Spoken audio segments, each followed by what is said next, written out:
Good afternoon and hearty welcome to all the dignitaries and participants. We are going to start our 40 hours online internship on safety, occupational health, and environment management towards sustainable growth. As per the tradition of the organization, the inauguration would start with a very small invocation, Medha Suktam. Harihi Om.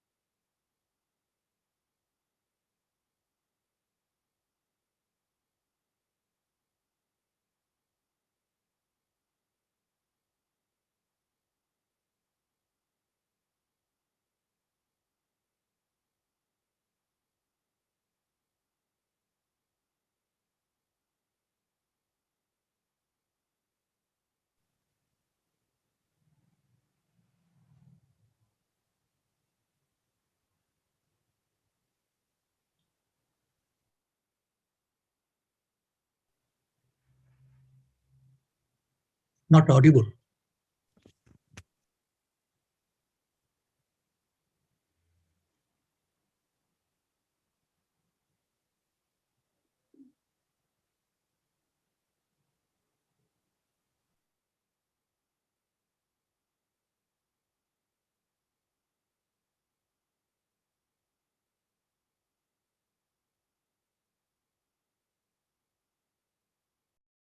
Svati Devittaya Brahma Gata Sri Rutattaya Tvaya Jushtaschitram Vindate Vasusano Jushasvadravino Namedhe Medham Ma Indro Daratu Medhan Devi Saraswati Medha Me Ashina Bhuvavadhatam Pushkarasvaja Apsarasu Jaya Medha Gandharveshu Jayanmanaha Devi Medha Saraswati Samam Surabhirjushata Gaswaha Amam Medha Surabhir Vishwarupa Hiranyavarna Jagati Jagamya Urjaspati Payasa Pinvamana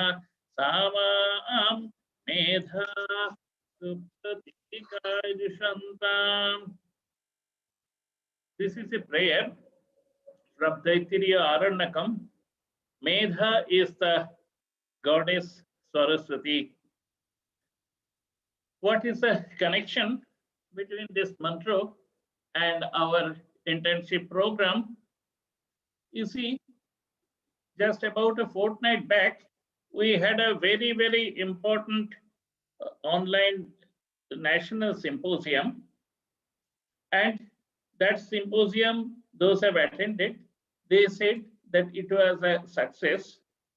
But the thing is that that symposium was at the high end, mostly from the very eminent personalities, scientists and others, they joined there.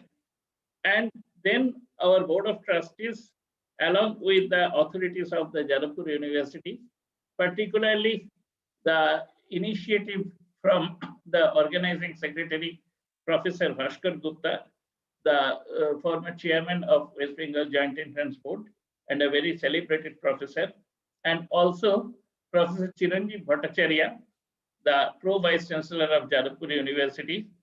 So we thought that we will do something for the masses that will include the students, that will include research scholars, that will include some of the frontline teachers, that means the junior teachers, and also those are interested, some of the senior scientific professionals also. And this internship, this is a 40 hours internship. As per the AICTE mandate, unless the internship has become 40 hours, then it will not accrue the due merit. And that is why we have done the schedule in such a fashion. We will take the galaxy of experts from eminent field, including the environment. Here today itself, the present in this function, Dr. Arun Kanti Biswas. Dr. Biswas is the secretary of our organization, Vivekananda Institute of Environment Management, and also the former regional director of NIRI Kolkata. The NIRI is the apex body of Government of India.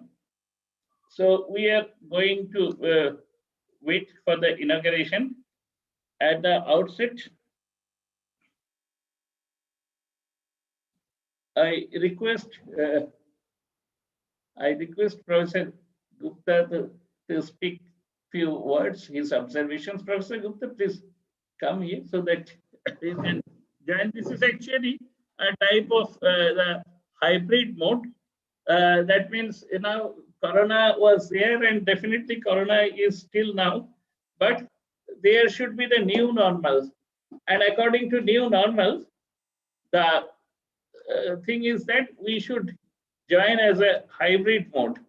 That means some of us are gathered together, some are taking part in the virtual mode.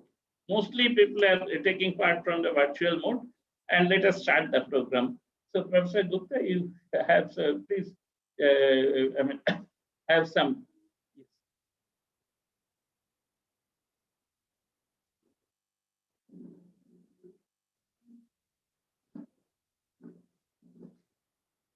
Thank you.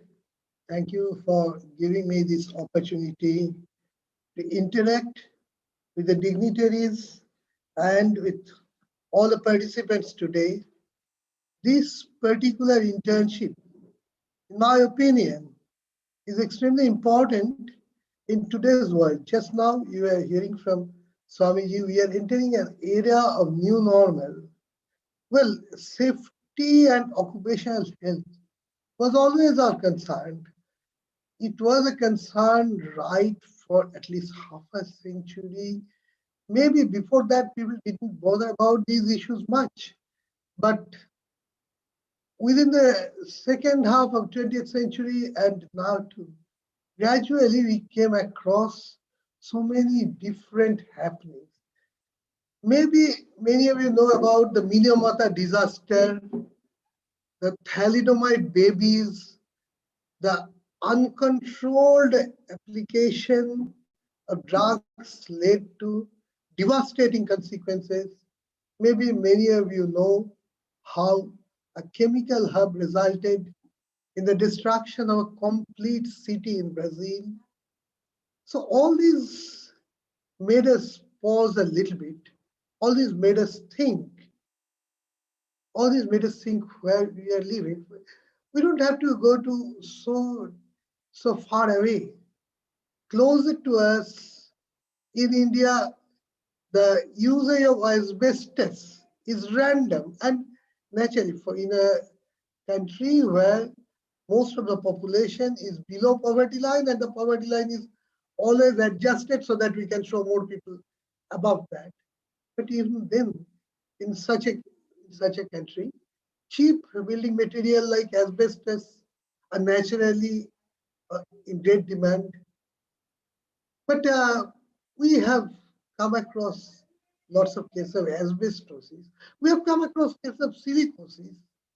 And still, did we learn the lesson properly? I'm afraid not. I'm afraid we are still not providing enough attention to generation of clean energy. We are still bothered about having more and more energy guzzling power stations, establishing them. We still, although we don't know what to do with the nuclear waste, we still are planning to commission lots of nuclear plants, nuclear power plants, in spite of observing Fukushima, in spite of observing Chernobyl before that, at the cost of losing so many lives.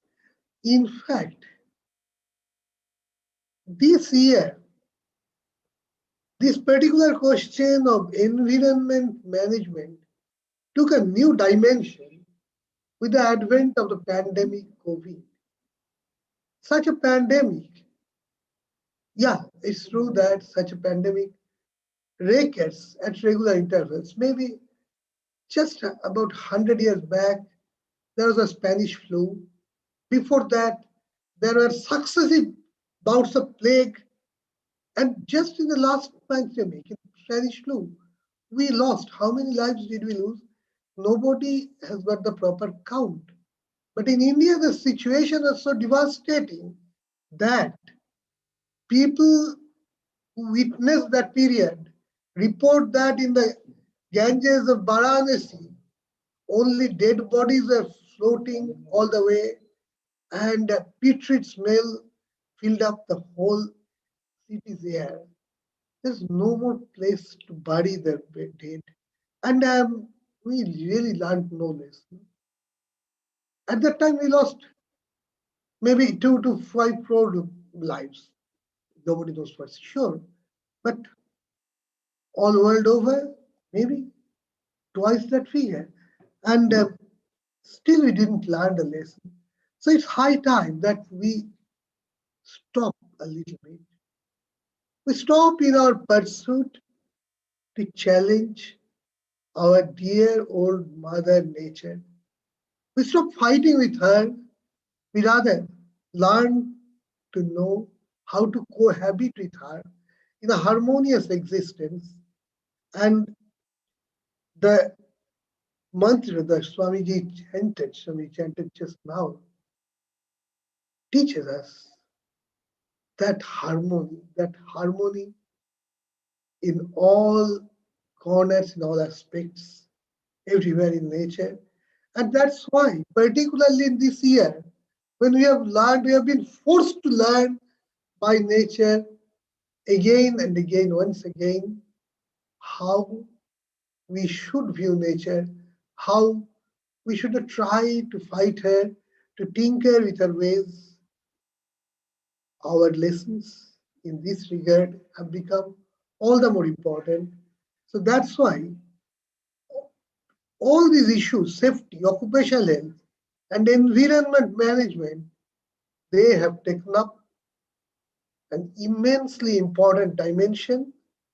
And this online internship has become extremely relevant.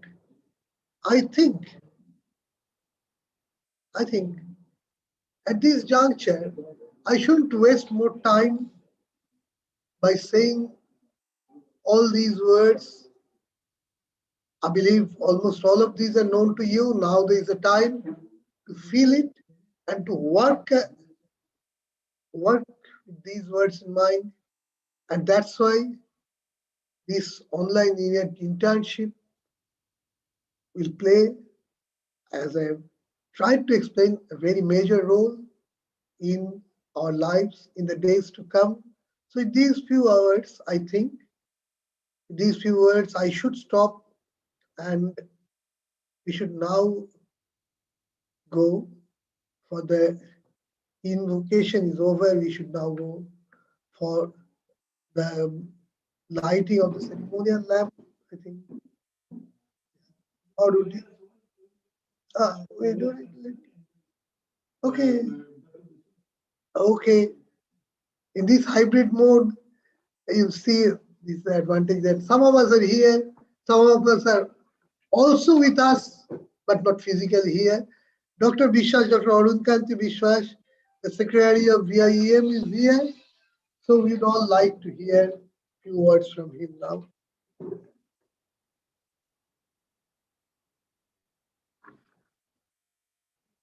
Namaskar. Actually, today's program is very sensitive program. that is occupational health. The last speaker, I am the last speaker. I will tell about some solid waste management. But now, in this pandemic situation, solid waste generated due to this COVID, how we handle, and this pandemic situation, that occupational health, that means solid waste generated from these PPE, hand gloves, keys, everything we are throwing here and there. We are not keeping all these uh, solid waste generated in proper way, and we are not delivering to the properly the for the destruction. Is some organization are there for this biomedical waste. Same organization is taking care of disposal of this COVID waste, for which one committee was formed by Pollution Control Board, and that is not properly functioning. That organizations, though 3-4 organizations, 3 to 4 organizations, they are taking care of this solid waste management, but they are not working properly. I should not condemn them, as because this systematic way of disposal is not done by from the hospital as the COVID area. Then this way, the occupational health, that means there is health problem is day by day is increasing.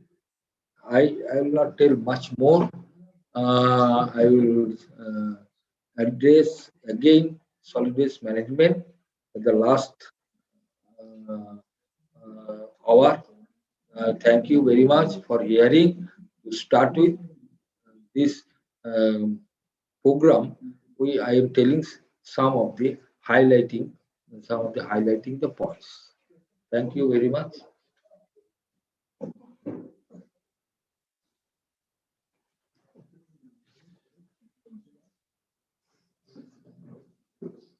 Thank you, Dr. Vishwash. Dr. Vishwash had a very long innings in NIRI, the apex body of environment of our country, and he handled lots of projects in almost in all areas. Air pollution, though his specialization is on wastewater management and also solid waste management, but he had, as a head, he managed in many areas and has a very long experience. We are very happy that we got such a secretary, Dr. Vishwash. Now, we are waiting our Pro Vice Chancellor to join, but meanwhile, he has already advised us to, let us start the beginning of this inauguration. The inauguration ceremony that is actually being performed as per the tradition of this organization, the lighting lamp in front of Swami Vivekananda. Because you see the lamp that Pradeep, that is that is considered as its flame is considered as the knowledge. Agnimide Purohitam, that Agni is the chief, the presiding deity, and that's why let us have the inauguration using lighting lamp in front of Swami Vivekananda. Let us join together. Professor Gupta.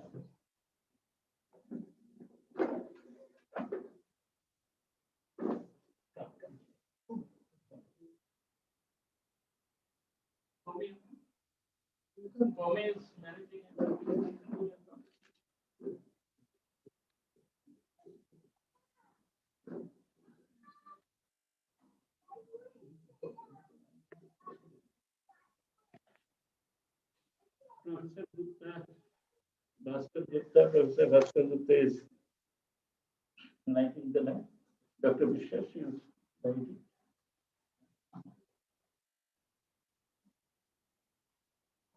For me, you come.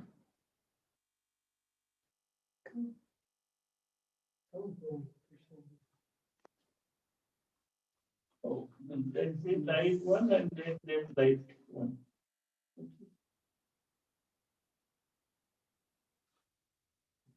Yes. The students light it. Let them light it together.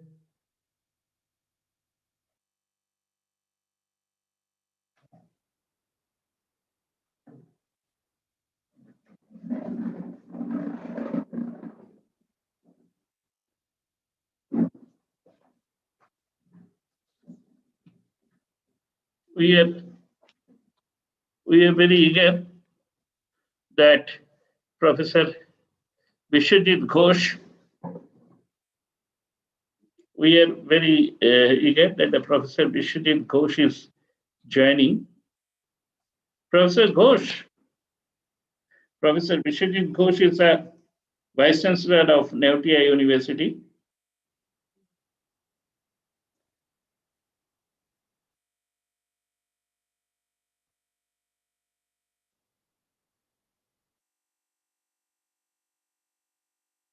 Professor Ghosh, could you hear? Yes. Please unmute Professor Ghosh.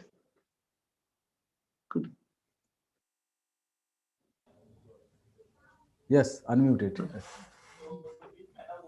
Professor Ghosh, please unmute yourself. Yeah, I have unmuted. Yes, sir. Unmute. Yeah. Professor Ghosh, please unmute.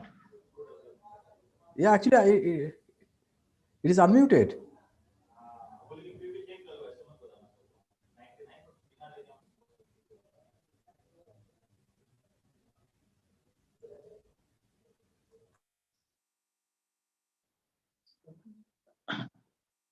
Mute it. Professor Ghosh, you please have some.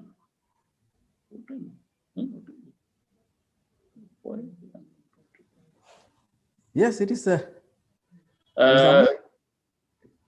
Yes, please. Have a short observation of this program. You open your video. Actually, I have opened my video. I have already opened my video. You can see the. Very good. Yes. Yeah. Yes. Okay. Because I was in a meeting, I was giving a presentation to.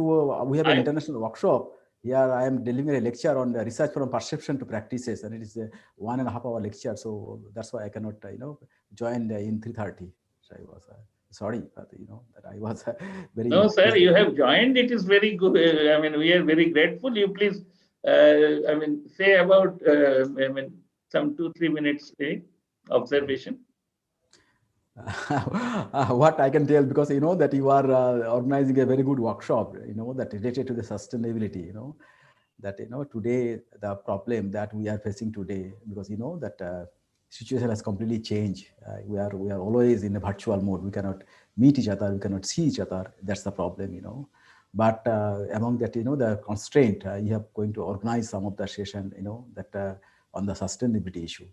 And so I think that participants will get benefited from your, this webinar, what is sustainability and how to sustainable. Because if you don't have your own environment, you cannot sustain yourself, how to develop an environment, how to develop a good situation. Because if you don't build up your good home, you cannot stay there. So environment is our home. So we have to know about our home. We have to know our environment, right? And as you have mentioned that I am going to talk with you that new township is coming out, they are emerging, and what is their impact in future? That will be my topics, that I will lecture, that I'll give on 21st, that you have told me. So let us hope that the students will get benefit from out of it, and they can learn about the environment, the ecology, and how to develop the sustainability. That's my that feelings today in the inaugural session. Thank you, Swamiji. Okay, thank you, sir. Professor B.B. Pada, Professor Vibhuti Bhushan Pada is there. I request sir to put his observation. Professor Poira is considered our teachers. So we are very grateful to Professor Poira. At this age, sir has joined. Sir, please. I am really very happy to be present on the occasion of inauguration of 40 hours uh, internship program organized by the Vivekananda Institute of Environment. Environment Management in collaboration with the Faculty of Engineering and Technology, Jadavpur University. I was looking for attending the inaugural session to see also the faces of Professor Ghosh and Professor Gupta, whom I have not met for a long time, and I was eagerly looking to Professor Biswajit Ghosh and Professor Bhaskar Gupta. But anyway, my dear students who have registered to attend this internship, I tell you that this topic of safety, environment, the hazards for living that is now prevalent has a long term impact in your life in coming years. We have electricity, we have television, we have all sorts of electronic gadgets, but we were possibly not so serious about the uh, impact of hazards arising out of these um, uh, mm, uh, these components or these gadgets. You see, we produced electricity, but we produced carbon dioxide, greenhouse. We are using all sorts of electronic gadgets. Even we are talking about clean energy from solar cells. And then again, there is a fear of uh, uh, these waste materials arising out of it. Therefore, while we uh, go for certain innovative things to improve our life, we must think about the resultant byproducts that will pollute the Mother Earth. As Dr. Ghosh rightly says, that you first take care of your home. If your home is not safe, then obviously you won't be able to live properly. Therefore, my dear young friends, you get yourself exposed, try to understand the problem, and during your lifetime, plan for suitable uh, treatment, refurbishment, recycling, reusing, or if nothing could be done, then rejecting such uses. You are bound to put your attention on these issues. Otherwise, I should say, flora and fauna will be in danger. So, this 40 hours program of internship may play a big role in your future career. I should thank the authorities of the Vivekananda Institute of Environment and Management for inviting me to say these few words. Thank you. Thank you very much. Thank you, sir, for this very exhaustive and also important remarks. We are very much eager to listen to Dr. Kunal Sharkar, Senior Vice Chairman, Cardiac Surgeon and Head, Medica Institute of Cardiac Sciences. So this is a great opportunity that we are getting Dr. Sharkar. In fact, sometimes I mention to my students that definitely COVID has taken away a lot of things. There are so many, problems out because of this COVID, but COVID has got some positive effects also. And this is one positive effect that we are getting the person like Dr. Sharkar. So we are very much consider ourselves great that Dr. Sharkar has joined. So I request him to start the deliberation. We are very eagerly waiting to listen to him. Dr. Sharkar, please. Maharaj Pranam, kindly enable your screen sharing. That will help me. If the host can enable my screen sharing, thank you.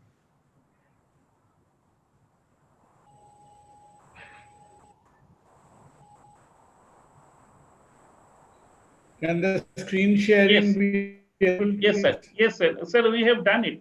You please. Okay, let me check.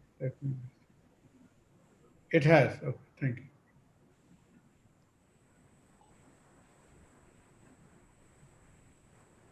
I hope you can see the screen. You can see the screen, Maharaj? Yes, yes. Yes, sir. Okay. Respected Maharaj and the esteemed members of the faculty who are gathered in the institute this afternoon. First of all, I think a humble gratitude for giving me the opportunity to be amongst all of you. Because I've spent, more than 3 decades in heart surgery. But as we were walking around the pastures of cardiology, heart work, perhaps at some stage we had forgotten that we are subscribers to the fraternity of biological sciences, of medicine and public medicine first, and we are specialists next. So this pandemic, this upheaval through which the world has been through in the last 10 months, has not only brought out a lot of changes, but also helped people like me at least, who were a little bit detached from the reality of the heat and dust of life, to retune ourselves to basic medicine, to public medicine. And at times, we have been made to feel very humble, very helpless in the face of this problem.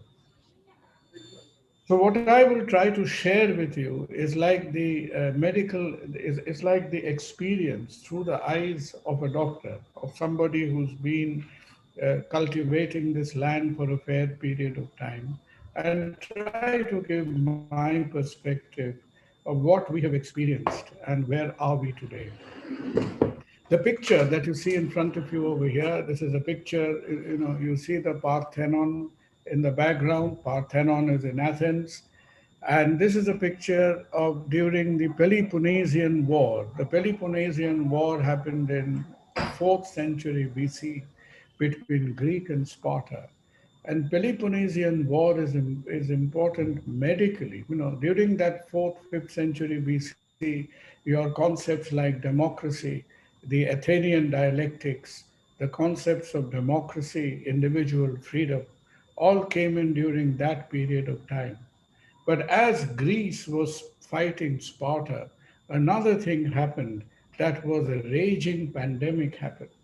Because in the ancient world, one of the commonest mechanisms in which disease spread from one place to the other, obviously there was no airlines. You didn't have people who were traveling from A to B intercontinental at the click of a button. But the main mechanisms how disease spread from one part of the world was through marching armies, was through the human ambition to expand their territories from one part to the other. And the pandemic that happened, most people think that it was something like the plague. The plague is caused by a bacteria, Yersinia pestis. That plague, one of the first recorded incidents of the plague was during this war, the Peloponnesian War in between Greek and Sparta. Now, what is the question that is facing us today? Wait a minute. Why can't I get this thing moving? The question that is facing us today fundamentally is that, if you consider the age of the world, which is about, say, 7.5 to 8 billion years, and you consider that how long as we, as Homo sapiens, the post Neanderthal species, how long have we been on the face of the planet? We've been, the post Neanderthal Homo sapiens have been on the planet for about 120 to 140,000 years. So if you resolve this mathematics in terms of the age of the world being one day, then we as human beings, we have been on the face of the planet for 5 minutes out of 24 hours. So we are not only the newest entrants, the newest guests on the planet, but we are also the shortest, absolutely the shortest living species as far as the time scale is concerned. And all fighting from between diseases and epidemics and everything is simply because all of us together, you and me, we are trying to fight these pathogens, the viruses, the bacteria, because we want to fight with these to 6 months. It is said that if you collect all the coronavirus of the world together and put them in one place, then I think, can I request you to mute your microphones, please? There is a lot of microphone feedback coming. Someone needs to mute their microphones. There's a lot of hum and feedback coming. Kindly mute the other microphones. Thank you. So if all the coronaviruses of the world were collected in one little pot and weighed, that the collective weight of each and every coronavirus viron or virus particle in the world would be less than 2 grams. So this 2 grams mass of RNA is threatening the whole of humanity. Now, as we were just discussing, that pandemics are nothing new. Pandemics have been around very frequently. We have seen them, since the 4th century BC, since medieval Europe. And we have seen waterborne disease, we have seen vector-borne disease. But the important thing to realize is that with every pandemic, especially with pandemics like the Black Death, the swine flu, the Spanish flu, every pandemic had lasting changes on political and social history of the world, very lasting changes. The last one, as all of us know by this time, happened between 1918 to 1920, and which was called the Spanish flu. That was a very funny name because it did not really originate in Spain. Spain was the only country who was without censorship during the First World War. This is a period of the First World War, who actually was frank enough to report this pandemic. And since you could not call it a French flu because it actually originated in France, or an American flu or something, the name Spanish flu stuck. And Spanish flu came to India quite late, in late 1919 to 1920. In India, it was called Bombay fever. And like you have, ministers and VIPs getting infected with the COVID right now, Gandhiji, who was in Sabarmati Ashram, suffered for about 2 weeks with the Spanish flu. So look, VIPs have never been spared from the pandemics, even in the past. But what really amazes us is that we somehow tend to forget the lessons of the past. And it's a matter of 102 years. But the memory that was a century back seems to have been completely erased from our minds. We are still making the same mistakes. The picture that you see on your left hand side is a picture of trench warfare in the First World War. The First World War, you did not have so much of air power. You did not have anti aircraft guns. You did not have tanks. So you really had engagement of artillery on either side. And how the Allied and the sort of the Turco, the Ottoman Empire, and the German forces fought against one another is by digging deep trenches in the soil. Hundreds and thousands of miles in the countryside would be dug up into these foul trenches. They were not just sitting there, they were living there. Their body waste was going there. Pigs were floating around, pigs and animal excreta was floating around in the same place. So it was really one of the most unclean, unhygienic environment you can think of. So no wonder, you had the spread of zoonotic diseases because Spanish flu was actually swine flu. And it came from the virus jump from the pigs to the humans, encouraged by the inhuman, unhygienic conditions of that era. And 102 years later, if you believe in the Chinese hypothesis that it was a natural virus and not a bioengineered virus, then the natural hypothesis is that this virus somehow jumped the species from the bat and encouraged by the zoological abnormal intermingling between the animals. This picture you see is actually a picture of the armadillos. They are all not dead, they are all semi-alive because Chinese, being very clever people, somehow they have very funny eating habits. It is said that when you put food on the table for the Chinese, they eat everything except the table. And because of their very funny eating habits, the wet markets thrive even in a country so clever and so prosperous as it is today. And this encouraged, as per the natural theory is to be concerned, this species jump. So you young people must realize that zoonotic disease basically means a virus which is there in some other animal, not human, has to jump the species in order to infect us. I won't bore you with technical details about the origin of the virus, but there is still a lot of doubt. There is still a lot of skepticism whether the bat theory is correct because there is a lady called Zheng Li who from Shanghai popularized the theory of the COVID-19 as having the original host in a bat. But there is still not a whole lot of unanimity as far as that is concerned. But how did we respond? So this story I'm telling you is kind of started from end October, beginning of November 2019. And in this city of Wuhan is a little smaller than Delhi, in the central eastern province of Hubei. And in Wuhan, what happened is the central hospital of Wuhan kept on noticing that some funny cases of influenza were coming in.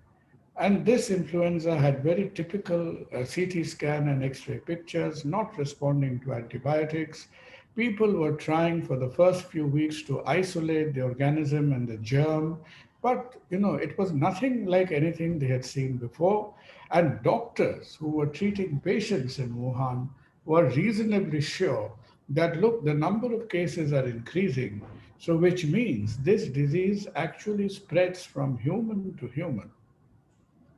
So the Chinese authorities, you can see Xi Jinping, he was absolutely reluctant to accept this. China is going through a kind of androgenic phase at this point of time.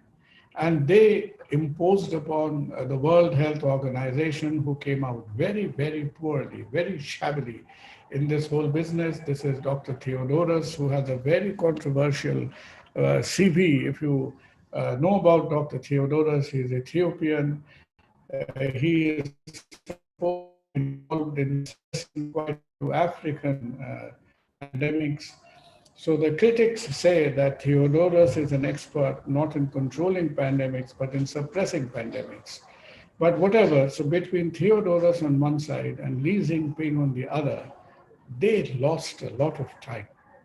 And in this time, the fact that we were at all able to know about this problem sometime in December 2019 is due to the bravery of one person, and this is the doctor, Dr. Li Wenliang. Like I am a heart surgeon telling you the story of COVID, this was an eye surgeon, an ophthalmologist. An ophthalmologist who was so upset by looking at all these severely sick people, many of them dying, crowding the hospitals, that he was brave enough to post this in the Chinese social media. And it was somewhere in early December that this post in the Chinese social media was picked up by the reporter of Wall Street Journal. And it is Li Wenliang's post picked up by Wall Street Journal that for the first time broke the news to the world, like breaking news, some funny disease is happening in Wuhan.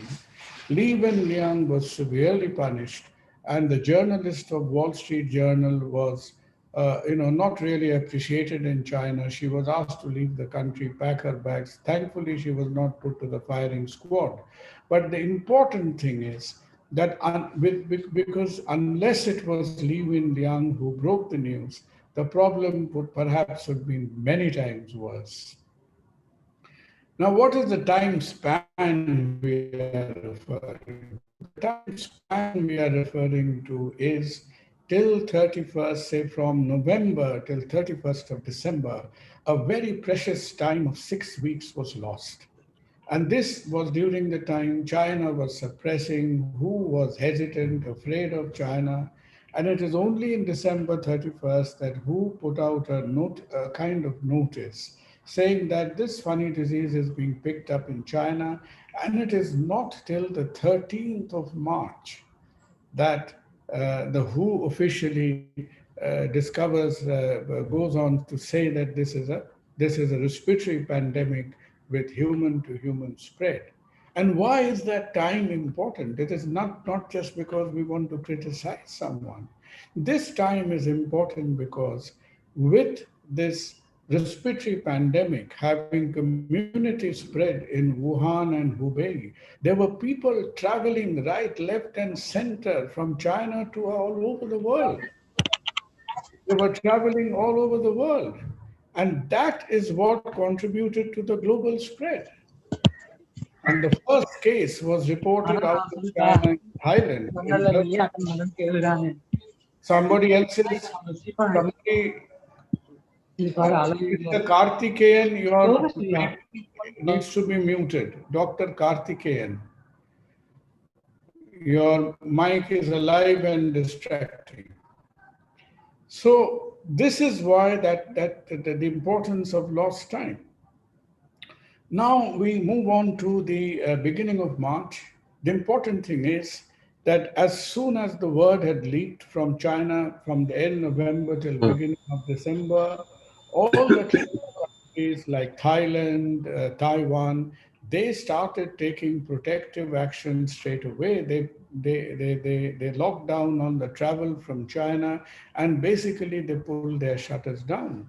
But the rest of the world was still hesitating. There was still a whole lot of international intermingling and traveling happened. And this takes us to March.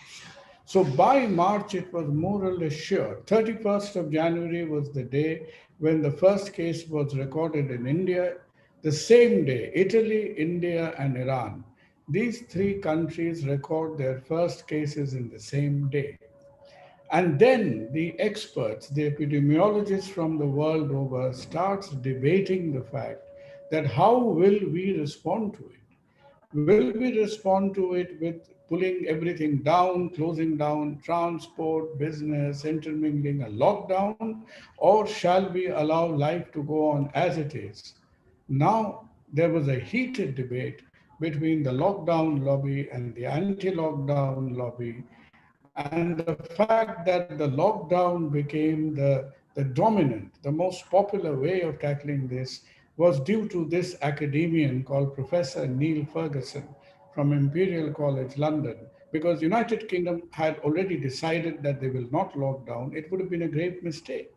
And the reason is, if you plan your lockdowns well, what lockdown helps us to do, if you look at the second figure, is it prevents the upswing, it prevents the peak of the curve, because this peak of the curve would completely flood healthcare. You will have people lying on the streets, lying in dead bodies in your drains. It has happened. There is a city today called El Paso in the American Mexican border. The city of El Paso was completely flooded with patients. You have a country called Ecuador. Ecuador had dead bodies lining their streets. So this is not just story time. There are some countries who have planned even worse than what India has done, and these disasters have actually happened. Now, it has been 10 months, and let us do a quick global stock taking that how different regions of the world has faced up to this problem. Now, what is not only surprising but extremely creditable is look at what has happened in Southeast Asia. Look at Taiwan, Vietnam, Thailand. Southeast Asia, the countries which are nearest to China, most of them have common land borders with China. They have done remarkably well. The combined mortality of the entire Southeast Asia added together is less than 500. Thailand has not had a COVID case for more than 200 days.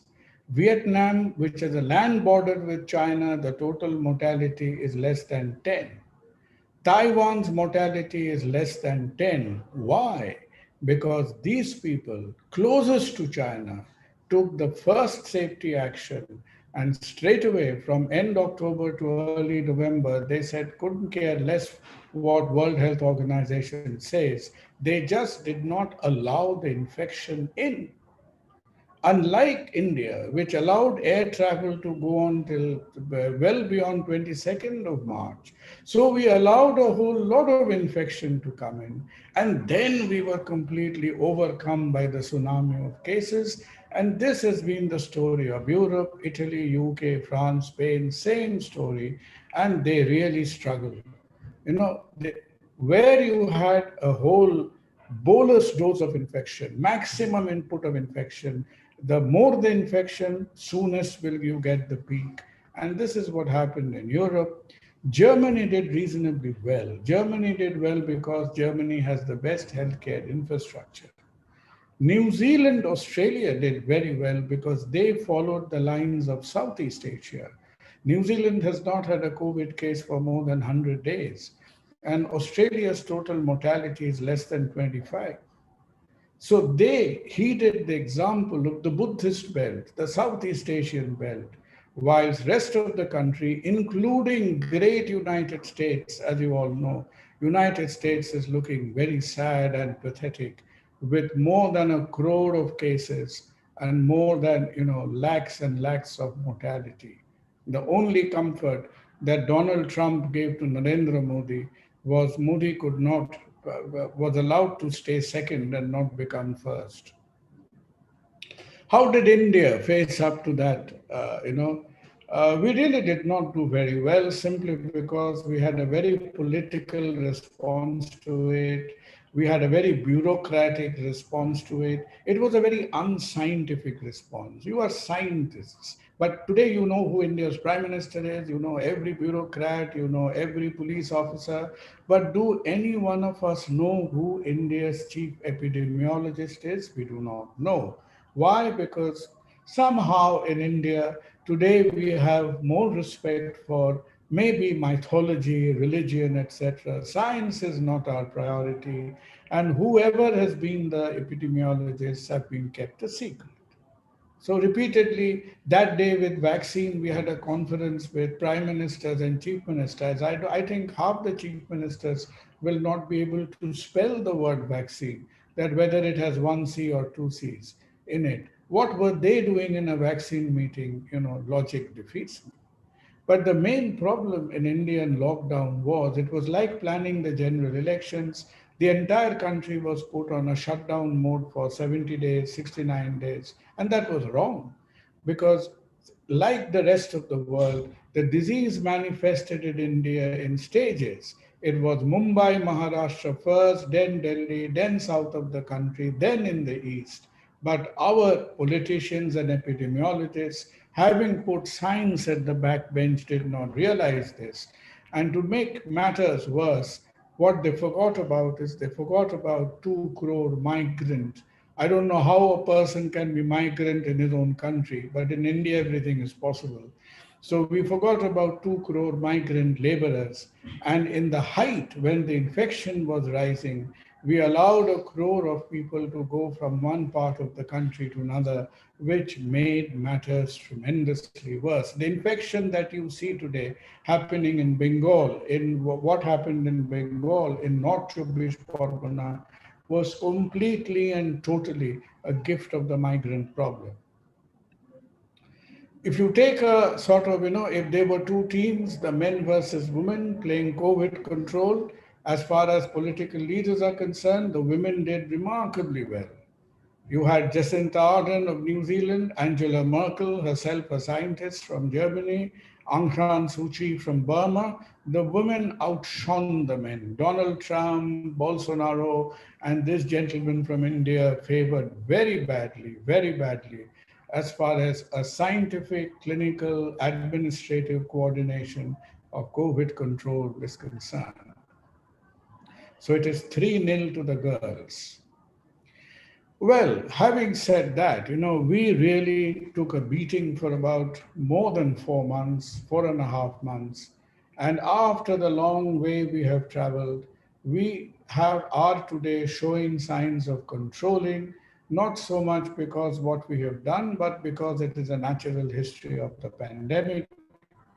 The good things are that currently, if you look at the Indian data, every data has its fallibility. It is not sort of God's own word.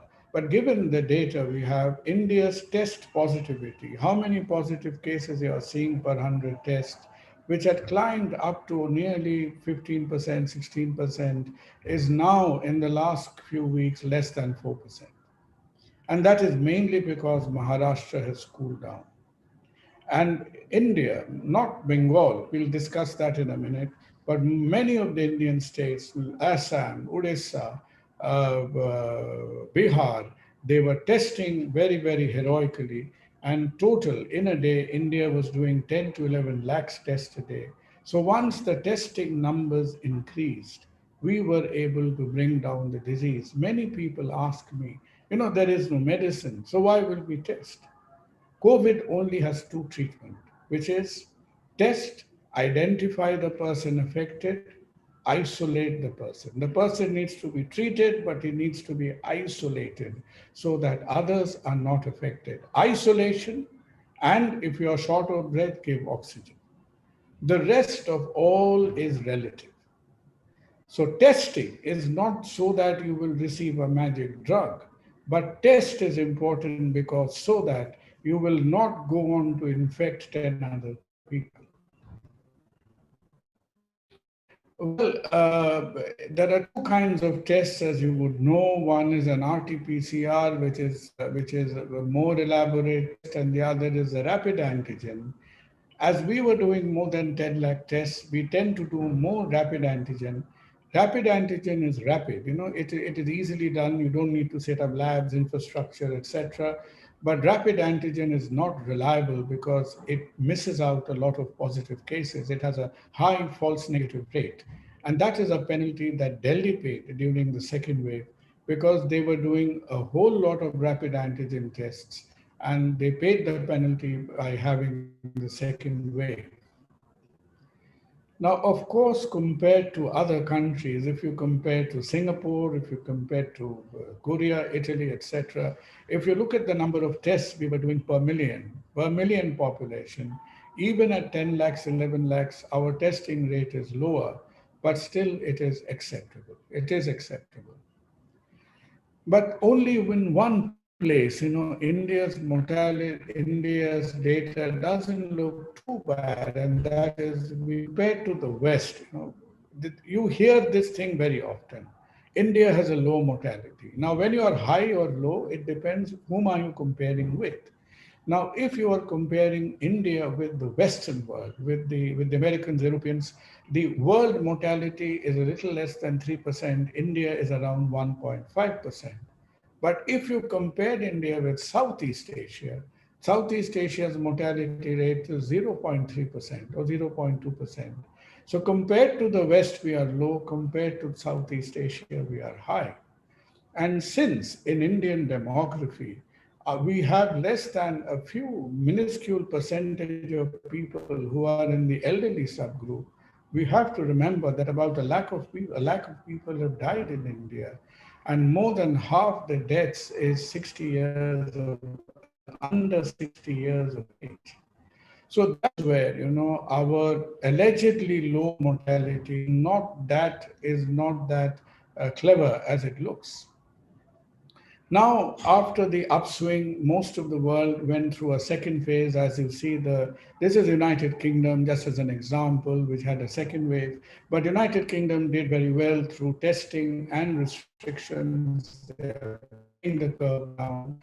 Rest of the Asian countries, Bangladesh also did not have as much of success, say, as Myanmar did. But fortunately, Bangladesh data is supposed to be worse than India's, the accuracy of data, but we have the impression that their numbers are coming down as well. And again, you have heard this debate that in India, did we have community transmission? Of course, we had community transmission. Even the politicians were very reluctant to admit it. And through community transmission, we could only do one thing, which is test and treat. And in the time, the worst 15 days for India was, or the worst 7 days for India was September 10th to 17th, was the worst time for India. And that is the time where Maharashtra, Karnataka, Tamil Nadu, Andhra were very angry. They were really putting out cases by lakhs and lakhs. And that is why you had the fantastic number of 90,000, 80,000 cases per day. It was looking very unnerving. How did Bengal do in this period of time? Well, Maharashtra, the thing to realize is Maharashtra holds the dubious record of accounting for 50% of India's death. It was more than 4 months in peak incidence rate, which is unknown, really unseen in the world. And Maharashtra's test positivity was almost 25%. That's also a world record. And as we said before, that it is not just a number of deaths, but we lost a lot of young people. 50% of deaths were under 60 years of age. Bengal was kind of sitting on the fence. We were warm, but we were not dead hot. The real risky thing that Bengal did and still continues to do is, for a state which has a population of nearly 10 crores, we were very miserly with our testing. We were only testing 45,000 a day. But like, you have some lucky students who will study some notes 7 days to higher secondary and still pass the exam. So somehow with this low testing, Banglaয় বলে গুঁজা মিল দিয়ে পাশ করা, somehow if we are able to see through the corona crisis with a lot of গুঁজা মিল that we have given, God help us. But Bengal's mortality was a little bit on the high side. We were between 1.5 to 1.7%. And that really was not very congratulatory. But we did very well on one side. Bengal did something, Calcutta did something, which so far I think has not been appreciated enough and not been highlighted enough internationally. And that is the amount of restraint that we showed during Durga Puja. Durga Puja wanted not just to forget about the religiosity of it, but in terms of the numerical humanity that comes out. You know, a whole lot of us, this was one of my Facebook posts that came out during the Durga Puja, trying to caution people, stay indoors, because during Durga Puja, if we were reckless, you would have had an Ecuador and Kolkata with bodies lining the streets, because the pandals would have been the super spreading events. So with a lot of social media campaign, the judiciary came in, the High Court gave a very enlightening and a strict order. And all these put together, as a people of this part of the world, feel proud for the fact that we had, Durga Puja was not banned, the pandals were constructed. Like the carnival in Rio was banned, so nobody had an option to do anything. So the people expressed restraint, whilst the politicians were trying to pat them on their backs and say, chalo na, let's have a bit of fun. So the population, the people, the civic sense that Bengal showed during Pujo was absolutely fantastic and unique in the world, because of which we were able to avoid the Kerala syndrome. This is the upstroke Kerala had during the Onam.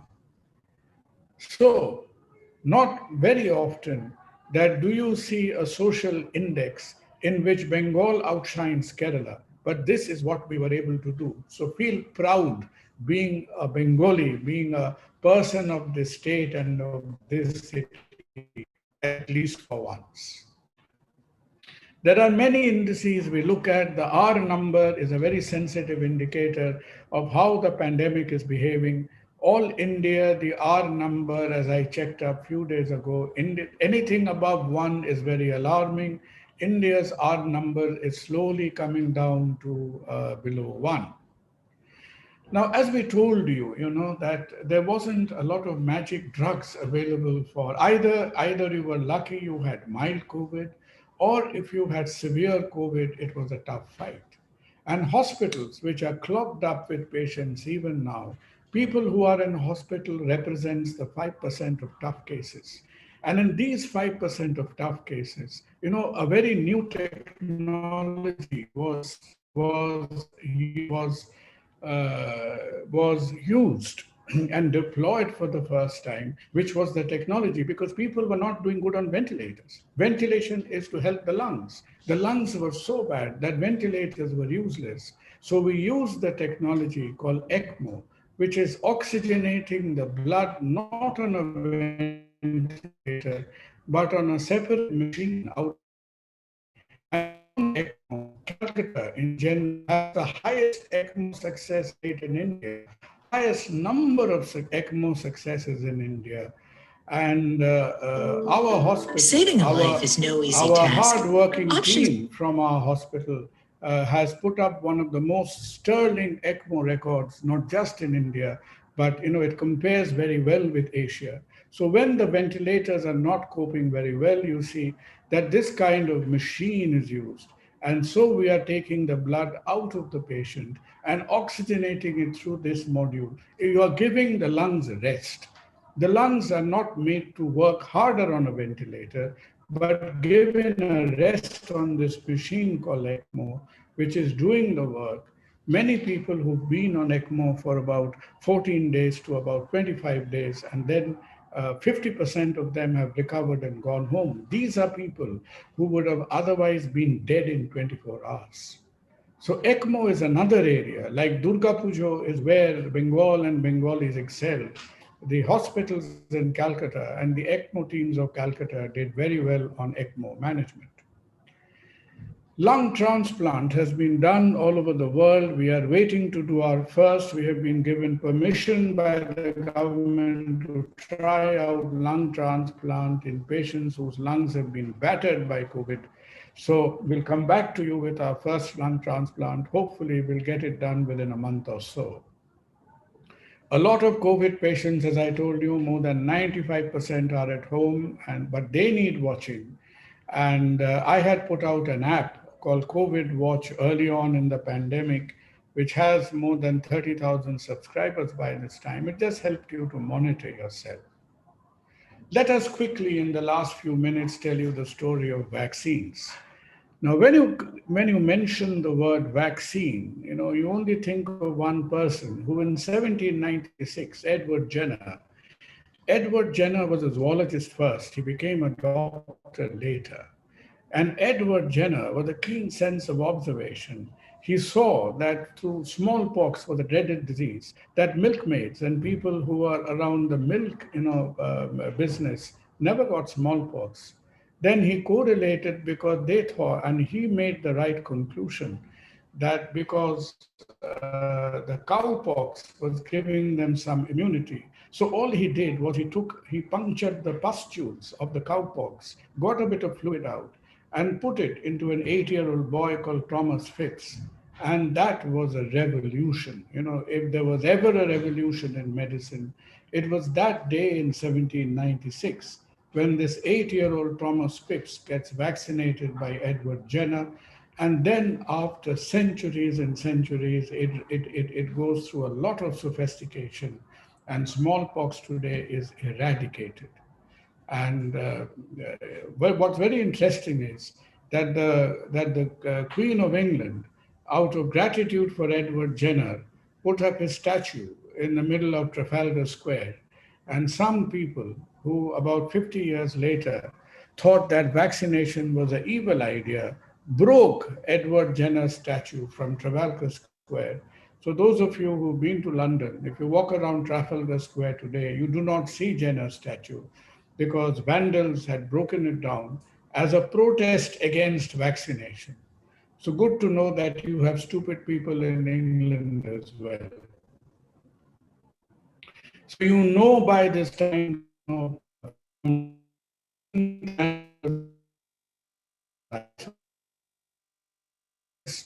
world at light speed design vaccines because we were not successful in designing an antivirus. And a lot of the virus projects from many countries hit the track. And as we stand today, we are discussing this following vaccines. As you know, Moderna and Pfizer are based on a messenger RNA. Messenger RNA is a very improved technology where they have taken out the RNA from the COVID sequence and stimulating the body to make antibodies directly. The problem is messenger RNA outside the body is unstable. It is packaged in a gift wrap of lipids to make it stable. And it is these lipids, in order to make lipids stable, it requires freezing and all these kind of things, but extremely effective. Oxford, which is based on the vector platform, which is a chimpanzee virus, very similar to the Russian Sputnik V, which is on a rhesus monkey platform. Oxford, we thought will do better. They made like us making exams, arithmetic exams, Oxford primary blunder in the data which they published, and this has delayed their ratification. India's co-vaccine we think will be effective, but it is based on a bit of an old-fashioned technology of attenuated virus, but we hope it works. And Imperial College with Johnson & Johnson is coming up with the only single-dose vaccine, which from the point of biotechnology is very clever because it is based on amplifying RNA mechanisms. And they are starting their phase 3. And hopefully, if the Imperial J&J is successful, it will be the only first single-dose vaccine the world will have. But I am sure, as all of you are looking forward to, that the pandemic will decline. But all of us are expecting that with the vaccine and with, we are fed up of this pandemic, so it will decline very rapidly like this graph.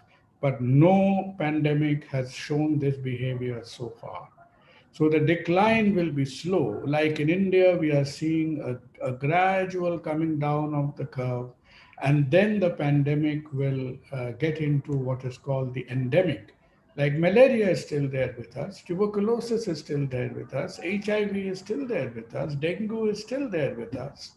So far, if we were treating 100 diseases, now we will treat 101 diseases, but it will not be in the same angry sort of, it won't be a flood of cases and sickness as we are seeing today. But what we don't want is this to happen. Now, unless we are patient, unless with all our personal precautions like wearing masks, hand hygiene, social distancing, and waiting for the period of time that we will get vaccinated, we will get these second peaks. The second peaks, as has happened in Delhi and all, as has happened in Europe, can be as happening in the United States at the moment now, is extremely disabling because it will again completely rubbish our lifestyles, ruin the economy, have tremendous hardship on people. And unless you are careful and give it the time for the disease activity and vaccination to take place, we will get ourselves into more trouble. Friends, we think that we are in the middle of a disruption. Of course we are. There's so many disruptions in the world. Take the freedom struggle. Think about the generation of our fathers who gave decades of their lives for a purpose, for a mission. Their education, the way they used to go on, the way they used to eat, the way they used to go to college, their livelihood, their comfort of life, everything was completely was disturbed, and they were living for a purpose to make you and me comfortable. And these people, where did I see these people? These people, I saw them in a hospital where I was one day very tired doing a clinic. And this hospital is in the Andaman Nicobar, in the Port Blair in Andamans, a part of cellular jail. In cellular jail, more than 500 Bengalis were stuck in over there. And as I was very tired having done the clinic, I said, I am so tired, I've worked so hard. I came out of the clinic and I met these persons, this museum of freedom fighters. The hospital in Port Blair is just inside the cellular hospital. And that reminded me that this is one such disruption. Every generation has had its challenges. People who fought the World War had their challenges. The Bangladesh War, India's freedom struggle, the Gujarat earthquake. Every now and then we've had to overcome this. And people, with the blessings of our seniors, with the wisdom of science, with what knowledge we acquire, I'm sure we will weather this storm. So, as it is said, it's perhaps it is the sunrise all of us are waiting for. So, when the sunrise is in sight, when the end is in sight, we need to hang on to our practices. We need to hang on to our wisdom. Impatience should not fail us. Thank you again for giving me this opportunity. I've been humbled by you asking me to be with you today. And should any of you have any questions, and if my lack of knowledge allows me to take them, I'll be so happy to do so. Thank you ever so much. Thank you, sir. Dr. Sharkar, your lecture reminded me one thing that Sri Ramakrishna said, that long you survive, then you will learn. So we learned a lot of things since we are alive. So it's a great opportunity we had. We could have allowed you some more time also, but thing is that Professor Chiranjeev Bhattacharya, Pro Vice Chancellor, Janapur University, so he is waiting. So I request Chiranjeev to please unmute you and start your inaugural remarks. Thank you, Dr. Sarkar. Thank you, Maharaj. Thank you. Thank you for the opportunity. I will take your leave, sir. Yes, yes, surely. Okay, Jai Ho.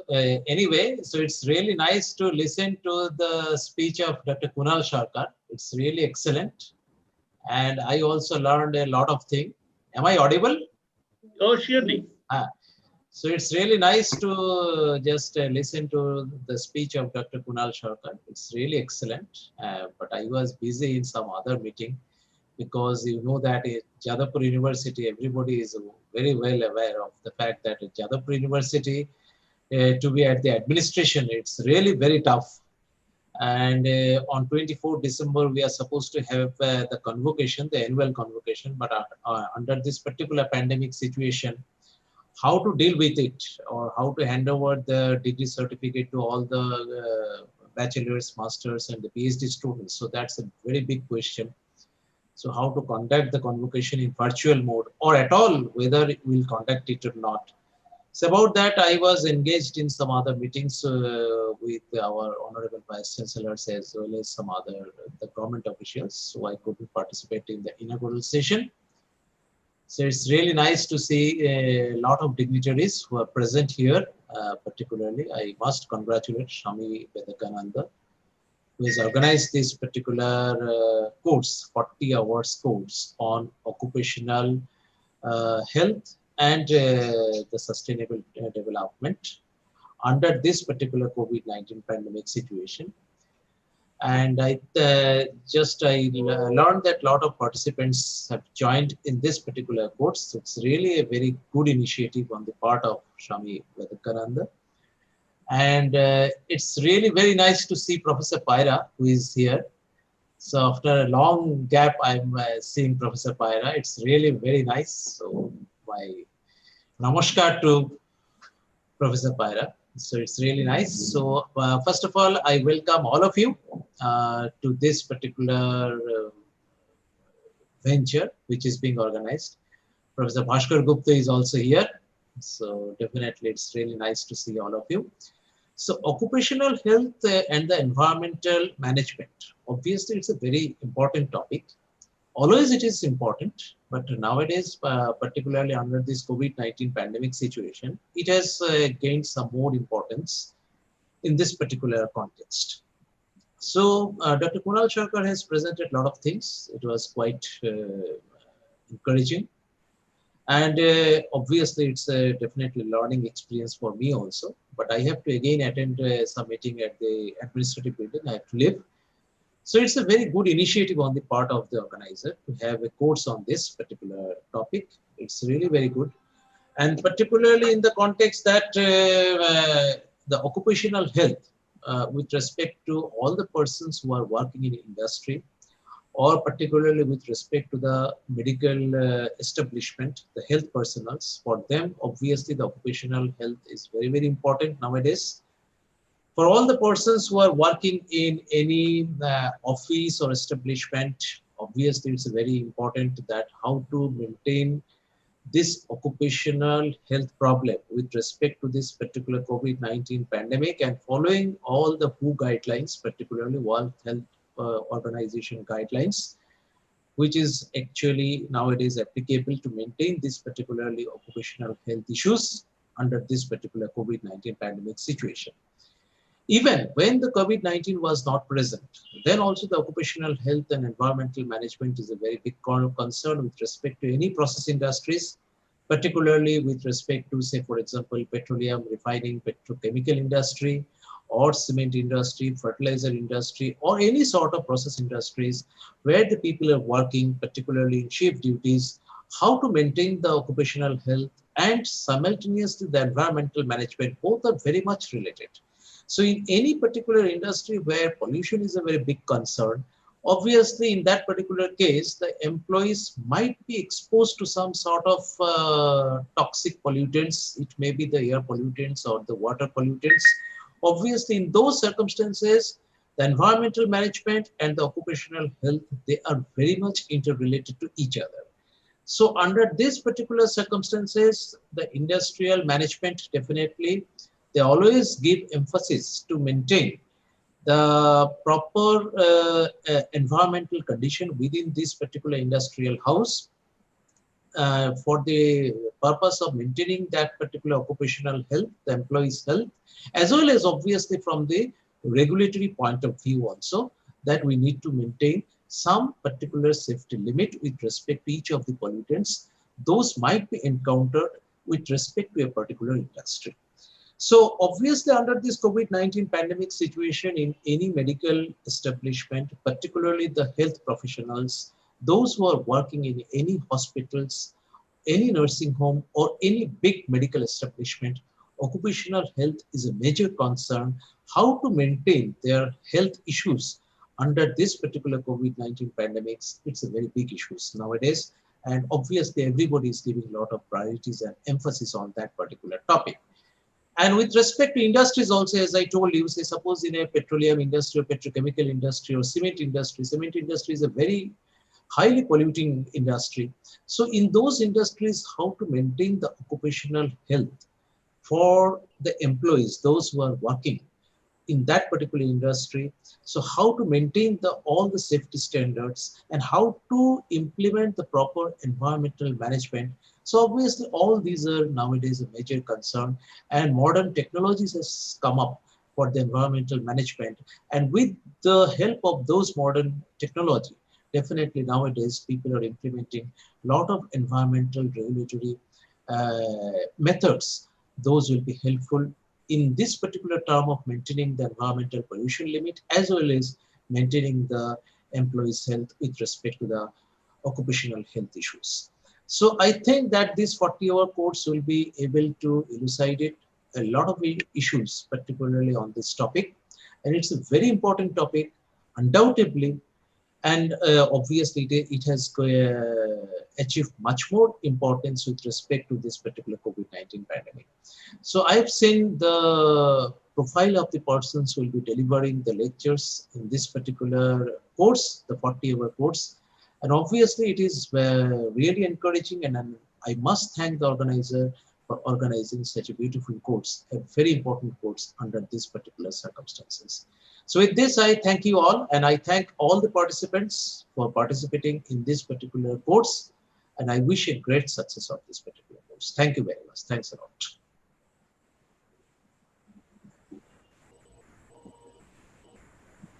Thank you, Professor Bhattacharya, for your illuminating words. I request Professor Bhaskar Gupta, the organizing secretary, to propose the formal vote of thanks. Professor Gupta. Well, I'm indeed indebted to Swami Vivekanandaji, my friend, to provide me with this opportunity to be able to thank all the dignitaries present here. I must start first by thanking Swami Vivekanandaji himself, and then Dr. Arunkanti Vishwas, Secretary of VIEM, and our Joint Organizing Secretary, for the way they have started the tone. They have just set the tune of this particular course. And then we had amongst us, one day in a sequence, I'm just saying about them. I must thank all of them. Vishayuddha, Professor Vishayuddha Ghosh, my beloved Vishayuddha, who himself had lots of work in this regard. He very kindly, in spite of his busy schedule as Vice Chancellor, could manage some time to be present here and to say a few very useful words. And similar words go to Professor B.V. Poira, whom we, both my friend Sanjeevan and me, and many others consider as one of their gurus. So our guru blessed us by being present here today. And thanks to him for that. Thanks also are due to Dr. Kunal Shankar, a very well-known cardiac surgeon, who gave us such an illuminating speech that I myself too was simply hearing spellbound. And as you have already heard, Javad Vachi Tavad Shiki, once again that was proved. So thanks a lot to Dr. Shankar. And I may be forgetting someone, but obviously, apart from all these dignitaries, Chiranjeev is also there. Chiranjeev Bhattacharya, just now you heard from him how much he loves the work of VIEM, how much he encourages all the VIEM activities. so that we can do all these works, obviously in collaboration with Jadavpur University. I am there representing both sides, of course. So, thanks, profuse thanks, in fact, to Chanjip too.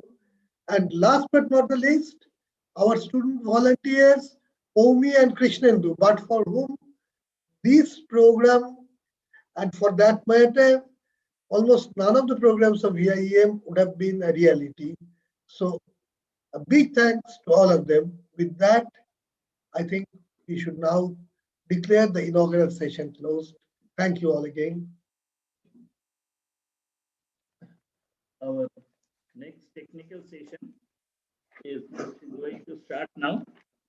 The speaker, Dr. S. Sridhar, Senior Principal Scientist, CSIR IICT, Council of Scientific and Industrial Research, Indian Institute of Chemical Technology. So Dr. Sridhar has already joined. So we see Dr. Sridhar here, but if you go to net, then you will see more frequently him, because you see, I think this year itself or last year, he got the Government of India award from the President of India for his very illuminating work that is for the common people. You see the research and research sciences, so that is one issue. But the main thing is that how that is being channelized for the common masses. Swami Vivekananda told that if we have such type of people, very few, but the scenario of the whole world will be changed. It will be changed dramatically. So Dr. Sridhar is one such scientist. Though he was not my student, but I consider as if he is my student. So every year we visit, almost this year is the exception because of this pandemic. Every year I visit his place, his working place, that IICT, and so nicely all the workshop and his, working place, he has, whole thing is reflected on his shine of his, extreme hardcore chemical engineering research. So the topic already you have got, innovations in chemical engineering for mitigation of COVID-19 and purification of contaminated water. I also introduced, wish to say that the speaker will also have some self-introduction so that people will be more benefited from his association, both our institute and also the community which is present here. So Dr. Sridhar, please. Thank you, sir. Thank you very much. So it's a great pleasure to be in this webinar and this online training program, and I would like to thank especially Professor Vedananda ji, for Swami Vedananda ji, for having me here. And in little bit continuation of the previous lecture by Dr. Kunal Sarkar, I will share some do-it-yourself methods, train you with some methods through video clips as well as through slides, to train you on how to make masks, face shields yourself at your home, and maybe even UV chamber you can make. So how to fight the COVID pandemic is my topic. So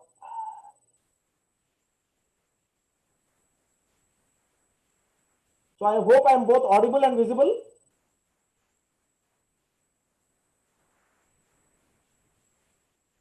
Surely, Dr. Sridhar, it is very clearly visible. Okay, thank you very much, sir.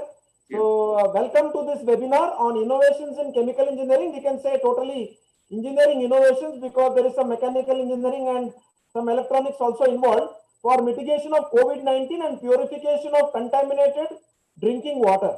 And I would like to thank both VIEM and Jadavpur University for having me here.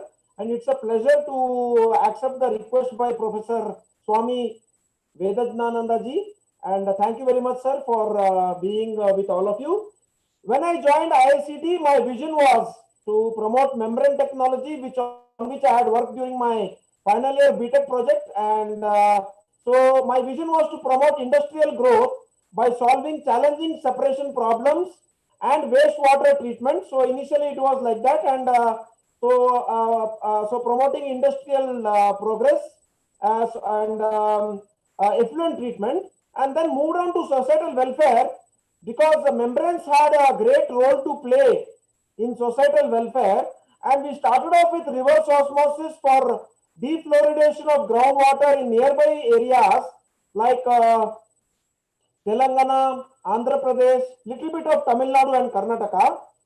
I also had an ambition to put up a plant for arsenic removal in Barasat and other affected places in West Bengal. Though I could not manage that till now, but I was able to contribute to the Amphan cyclone by providing 7 ultrafiltration hand pump operated plants for Amphan cyclone in both North and South 24 Parganas. I will show a small video clip on that also, how to use hand pump operated ultrafiltration. So later on we also moved to biomedical applications like making water for dialysis, because it is very expensive. The systems are very expensive, imported systems. So made a cascaded reverse osmosis with a resin to provide medical grade water for a dialysis application. Then that water will be buffered by some dextrose or some salts like sodium chloride and sodium bicarbonate to act as the dialysing fluid when the artificial membrane is separating the urea and other toxins from the blood because of concentration gradient into the dialysing fluid. So dialysing fluid should not have any contaminants, otherwise the kidney patient will get infected. Then disaster management, as I said, one is contribution to COVID-19. So to my today's objective is to train the students on some do-it-yourself methods, which you can do yourself, and you can make 10 face shields and 10 masks by yourself, and 5 for your family, and 5 for the outsiders, like for example the milkman or the housemaid or the courier boy or the vegetable vendor and so on, or the municipality worker. So you can give 5 and keep 5 for yourself. So you can make it quite easily. I will show you how to make it. And as Sarkar sir said, we are not going to have a sharp decline, even though vaccine is expected very soon in a couple of months, and hopefully by March most of the susceptible elders and comorbidity patients will be vaccinated, but it is going to take some time. So like we have been extra cautious in the beginning and very casual at the moment, let us be little careful and follow the precautions, especially the hand hygiene,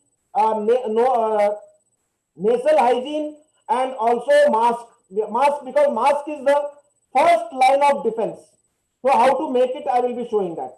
Then of course response to floods, including floods in Kerala and floods in this year in Bengal during COVID time. And then of course contribution to academic progress is being very well done by Jadavpur University and VIEM already, and hats off to these 2 institutes for promoting human resource development. And we are doing it in a small way through MTechs and PhDs, MTech projects, BTech projects. So that has been one of. So the main objective has been to, initially it was to eradicate fluorosis and waterborne diseases from, especially children should have, the basic right is to have clean and safe water for consumption, and then to contribute to the common man through science and technology and enable disaster management. So my presentation will consist of a brief overview of membrane technology. I will show you how membrane is made. Then a background on the COVID-19 pandemic, very brief background, how to make face shields and multi-layer masks, hand sanitizer and touch-free dispenser, how to use it in your own campuses, how to sanitize your campuses.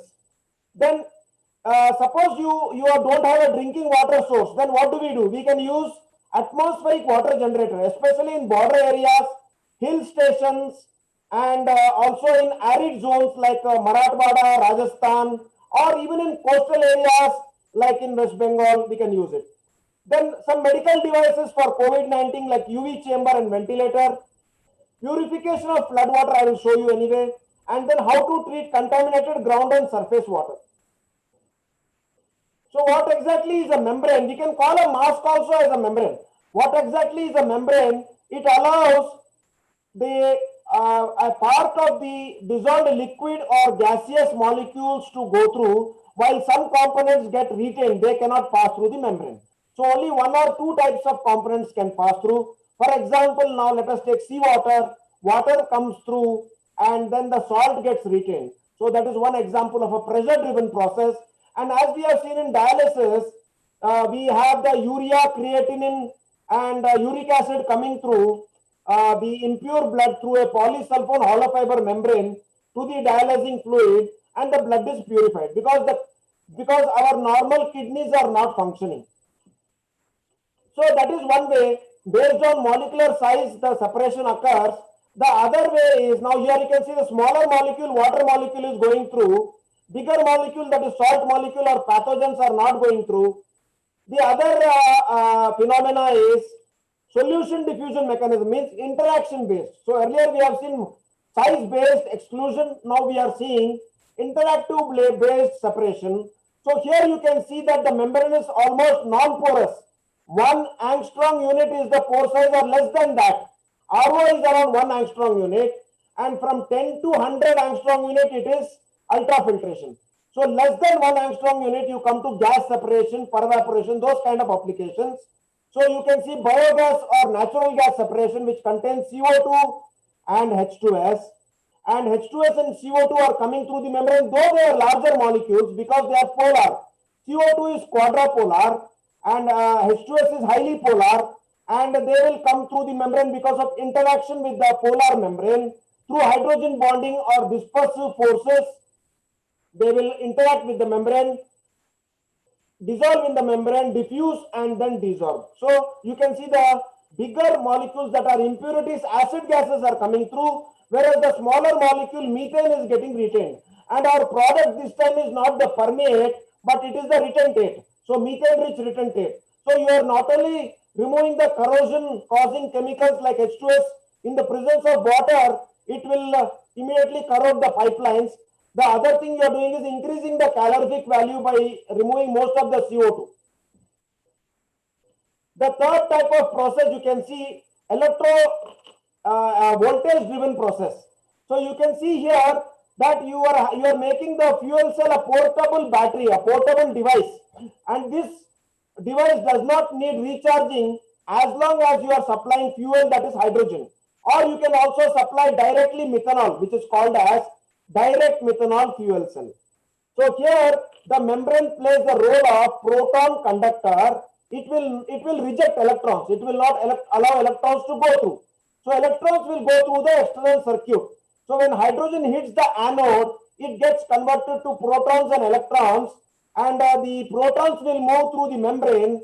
Electrons will move through the bulb or the load or the car or the building, and then you will get power. On the other side, you will supply air or oxygen, preferably air for economy, and then the only byproduct is water.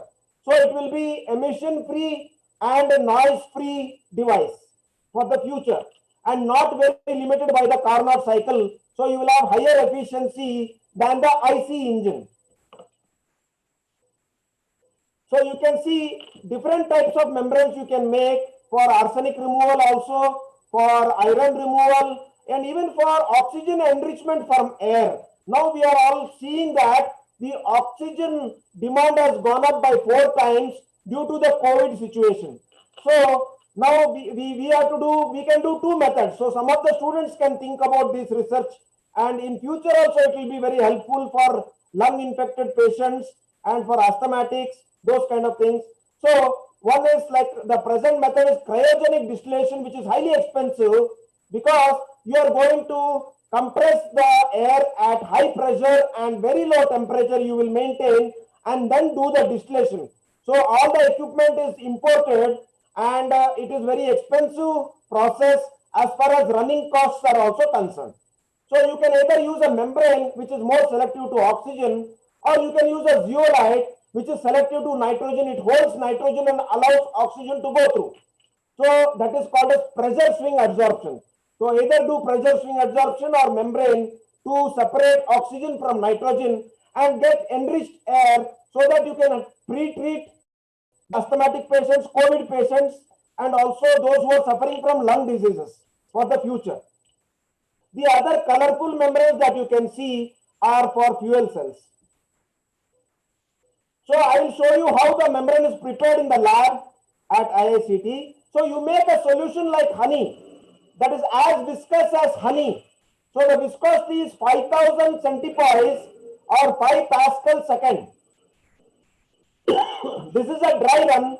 You have a non-woven support on a glass plate. Now that honey-like solution you are going to pour on the support. Support is required because it will take high pressure or vacuum on one side. Mostly high pressure on one side, feed side, or vacuum on the permeate side, downstream side.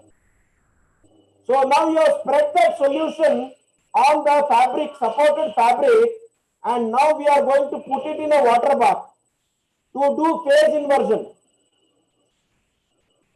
So what happens? The solvent that was used to dissolve the polymer is miscible with water and it comes out. So the polymer precipitates out and you will get a small opening called a pore wherever the solvent was present. The polymer is insoluble in water, that's why it precipitates out. Now you can see an ultrafiltration membrane. The pore size is 0.001 micron or 10 angstrom unit, and it can separate bacteria and virus from water because our COVID virus is also 0.1 micron. So this will be around 0.01 to 0.001 micron, 10 to the power minus 2 to 10 to the power minus 3 micron. When you coat another layer on this ultrafiltration membrane, then you will get RO or nanofiltration membrane. So whatever you are having domestic system in your home, if you are having municipal water, you don't have to use RO. We can use just this membrane directly to composite structure of two layers, polysulfone, for example, polyether sulfone, and the support is very open, that is takes only for the mechanical strength, that is polyester, and it can take the pressure. So this is very good for clarification and disinfection of the water. But if you are having arsenic or fluoride, this membrane will not be useful. It will allow salts to pass through. So your municipal water is having salts within the BIS standards, less than 500 ppm. So municipal water treatment you can do with this so that sufficient minerals are available for your consumption. Otherwise, RO will remove all the minerals. So use RO judiciously only where there is required, like brackish water means the groundwater contaminated by seawater or seawater itself, or very high TDS groundwater like in Rajasthan. It goes to 3000 in Srikakulam, 10,000 in Rajasthan. So at that time we can use RO. Otherwise you can use nanofiltration or ultrafiltration for municipal water to remove only the pathogens and the turbidity. Now how to scale up the membrane, we are seeing that. So there is a machine here.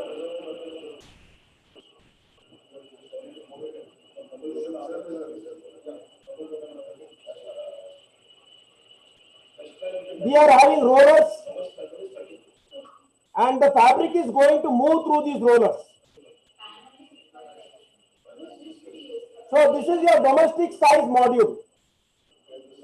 0.2 square meter. You will get high 2000 centimeter square area when you spiral wind it. So in your domestic systems, you are having this kind of a membrane size. So now you can see there is a bigger water bath and you are pouring the solution here and it is evenly spread on the polyester fabric which is highly open. Now you can see the membrane forming and the phase inversion is taking place.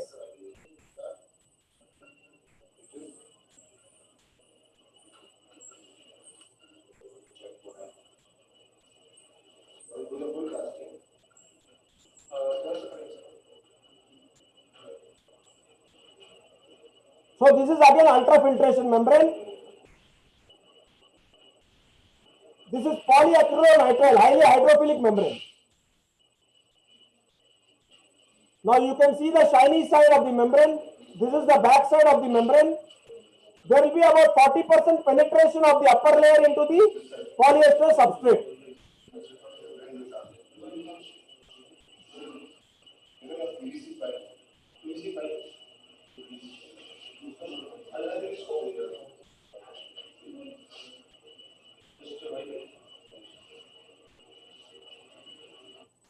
You can see that now. So innovations for mitigation of COVID-19, will go to that and come back to membrane a little later. Of course, mask is also a membrane which is semi-permeable. We can say it allows purified air to go through and tries to stop the respiratory droplets, which are at least three times bigger than the COVID virus. So we can say that it is 0.3 micron or 300 nanometer. So unfortunately, 1.4 lakh people have died in India for no fault of theirs because of this pandemic, and India stands second. So I think you have heard quite a bit of detail from the previous presentation, and India stands number 2 in the world in terms of the total number of cases. And though the death rate is slightly lower than the other countries, we should try to save as many lives as we can. And all of you students have a great role to play in this. One is by spreading awareness, because in the beginning we were extremely cautious, and we were not even going out of the houses, and now we are seeing that people are not wearing masks also. So the common man is not aware. He feels that since the lockdown 4 or 5 has come, the pandemic must have gone, and the virus is no longer present. Some of the people may feel like that. However, the students can educate them and force them to wear a mask, or they can advise them to wear a mask, so that definitely there will be further decline in the number of cases. So that is where our role comes.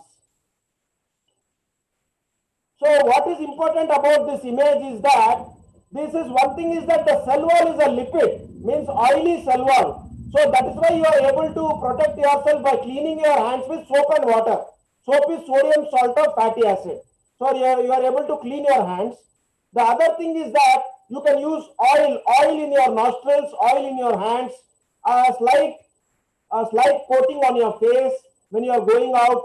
So, and you can do oil pulling, coconut oil pulling, or mustard oil is widely used. Mustard oil can be used. If no oil is present, you can use cooking oil also, because the virus having a cell wall or lipid, it will automatically get stuck in the oil and die.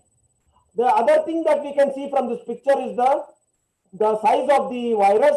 So we have seen that it is 100 nanometer. So you can see the smaller part is 10 nanometer. Overall is 100 nanometer or 0.1 micrometer. And it needs a medium to travel. That is the respiratory droplet emanating from a patient when he sneezes or coughs, or even when he talks or breathes. So it is possible to communicate. So to stop this respiratory droplet, which is minimum size is 0.3 micron, 3 times more than the virus, and goes up to 10 micron, we can definitely do it. So you can see the size here now. So masks can filter even smaller particles by using activated carbon and adsorbents. But the question is whether we can breathe or not. The important part is that we need to have a mask which is affordable, and it is reusable and breathable, and at the same time protective. So you can see that the coronavirus is still 5 times smaller than bacteria bacillus. And we have heard of the Delhi air pollution, where the particulate matter is 2.5 micron, and that can be stopped quite easily by these masks. So as I have already mentioned, most of the transmission is occurring through aerosols, and we are emanating respiratory droplets from while the patient is either speaking or coughing or sneezing. And it is also possible that if a patient goes from, especially in a closed room, it may remain suspended for a long time. So it is always better to wear a mask whenever we are going to outside places, or whenever we are in contact with others. So why is that we need to cover only, why mask is essential? Because the receptors, angiotensin converting enzyme receptors, are mostly present in the nasal tract. That is why I said we can apply coconut oil in our nose, or mustard oil also we can apply, and that will there the virus will get stuck. And these are also present in the eyes, so better to use glasses, plain glasses. If somebody is not wearing normal spectacles for sight, plain glasses you can wear, or you can wear a face shield. It is also, the receptors are also present in the digestive tract. That is why some of the symptoms include diarrhea. So because of these receptors, mask is very important. Now you can see here that in the Western culture, mask wearing is not very common, and that is why the fatalities per million is very high. Whereas mask wearing culture is more in the Southeast Asian countries, and including, you can see Japan especially, they had this mask wearing culture when even they had viral fever earlier, before the pandemic also. They used to be very responsible, and they will try to avoid spreading the normal viral fever also to others by wearing a mask. So in that way, you can see there is a direct correlation between the wearing of a mask and the number of fatalities. So universal masking reduces the risk of exposure. One more advantage is the viral load will also reduce. The load of the amount of quantity of the virus that may be going inside, that also will be reduced. So even if the infection is there, it will be mild. So the body will have sufficient time to fight the disease through its immune system. So CSR IICT developed a drug called favipiravir in the beginning, and it is useful in the initial stages for tackling this pandemic. However, after a certain stage, now we are looking at the vaccines also for total immunity against this virus. So, so now there are three barriers of protection. So biomask, that is the coconut oil, because it will contain two antiviral compounds. I will tell you more about it. Then the face shield, how to make the face shield. This is useful when you are going to crowded markets to purchase vegetables, or to the medical shop, or if you are required compulsorily to go for a meeting or something like that, then it is useful. And if you are comfortable, you wear it, and wear it for a short while and remove it once you are back to your car, or once you are back to your room or to your home. You can remove the face shield and the mask. Then comes the multi-layered mask, and the criteria for mask selection is it should give adequate protection, but it should be washable. We cannot keep throwing masks, use and throw masks. Not only it burdens the expenditure and the overall economy, but it also creates environmental pollution, plastic pollution as well. And then biomedical waste, it becomes, and then it should be breathable. So you should have a mask which lasts for 3 months, at least 2 to 3 months, washable mask. And breathability, so it should be comfortable, and it should not be more than 350 Pascal per centimeter square. That is the maximum for an N95 mask. It should be affordable, and because we have to cater to a population of at least 130 crore, so 1.3 billion people. And then finally, it should be comfortable. So for that, you will use cotton on either side, and you should be able to use the mask for 8 hours of duty, especially say traffic policeman, or you have other people who are who are on the duty, like bus drivers, and those on doctors and nurses. So they have to wear for a long time. So 8 hours at least we should be comfortable with the mask. So let us focus on the do-it-yourself methods now. So next, you can see that the coconut oil has antiviral compounds, monolaurin and lauric acid. So that is antiviral, and direct application in the nostrils with an earbud you can use, and mouth gargle you can do twice a day. And otherwise, you can always use mustard oil or any other substitute. Very light application is sufficient, topical application. So when the pandemic started on 19th March, around when the lockdown was declared, I went to the nearest stationery shop, asked them to open it at midnight, and requested to give these transparency sheets, which are made up of low density polyethylene. And of course, polycarbonate is a better option, but more expensive, and was not available at that time. Now we are switching over to polycarbonate, but in the beginning time, polyethylene was very useful. And this was earlier, if you remember, it was used as for slides, to make slides for overhead projector. Now we are using PowerPoint. So you can see that all you need is an elastic, a foam for absorbing the sweat, and you can give a slight gap at the edges for the air what you are breathing out to go out, so that there is no fogging of your spectacles. And you can have this polythene sheet with these items. With a scissor and with a stapler, you can make it. So here you can see the photograph of these slides, and This is our team making those face shields. You can see the video now.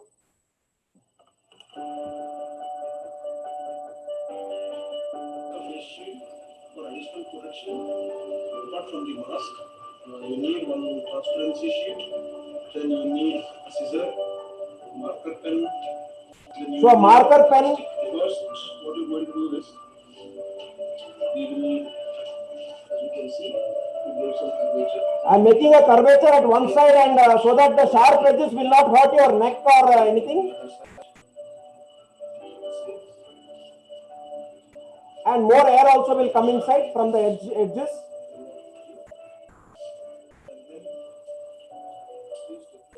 Now you are going to staple the elastic, and you are going to cut it to a size which is 1 inch less than the length of the face shield.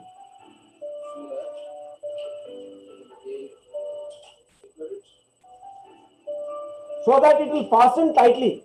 In the beginning, I could not get access to foam, so I used a double side tape to create a gap.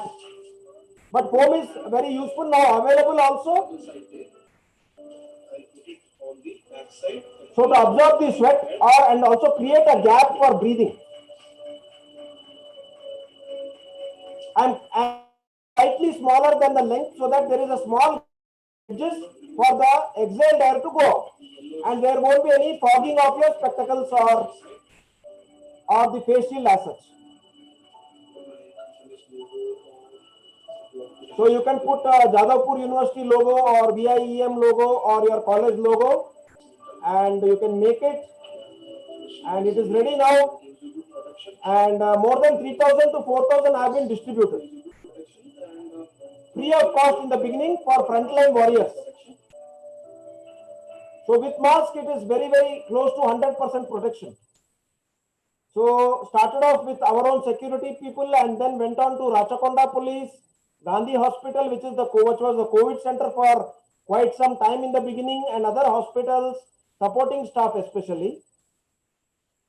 And then now you can see that the multi-layer mask is also like a membrane.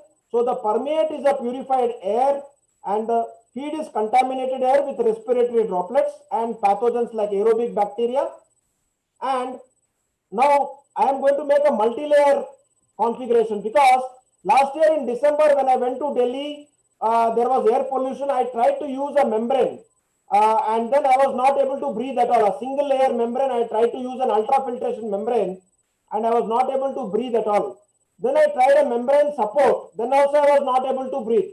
So it was difficult to breathe. So I thought, instead of using a single layer, let me use more open layers, multi-layer configuration, wherein other forces will come into play, such as the hydrophobicity.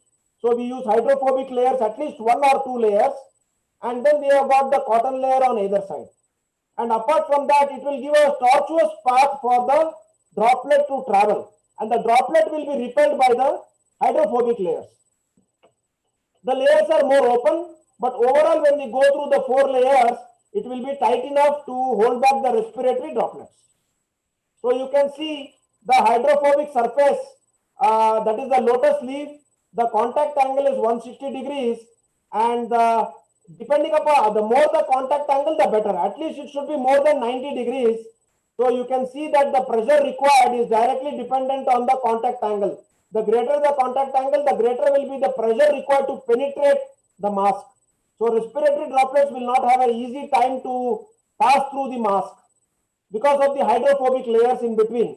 One example is polypropylene, that is hydrophobic layer. Another is PVDF, polyvinylidene fluoride, but PP is available everywhere. So please ask for non-woven polypropylene. Nearby, anywhere you will be able to get the address. You can Google it and try also. The other layer I used is polyester. I tried to extract it from a spiral wound membrane module. I extracted it from a membrane module. It is just a distributor for the permeate. It is also hydrophobic. So in this way, I constituted the first mask in March, and this was the configuration. So you can see later on, we kept cotton on the extreme sides and switched over the polyester layer in between along with the PP layer. So we had two hydrophobic layers at the center. This is a template for cutting. You can cut as per your design, but better sufficient enough to cover your nose and the mouth. So let us see a small video on this now.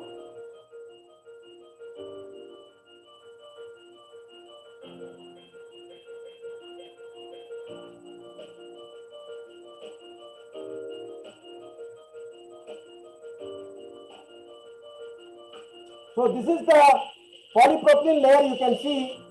You can see that in restaurants they wear that head cap.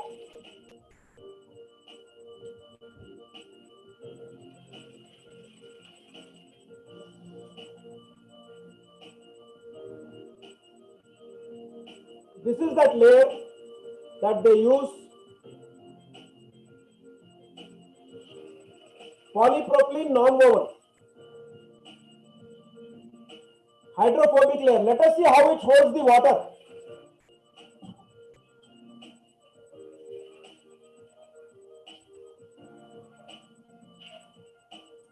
So if you have at least one layer in between two cotton layers, it gives a lot of safety. Otherwise, cotton will get wetted very easily and the droplets will go through to the other side. Then the virus will enter into our nasal cavity.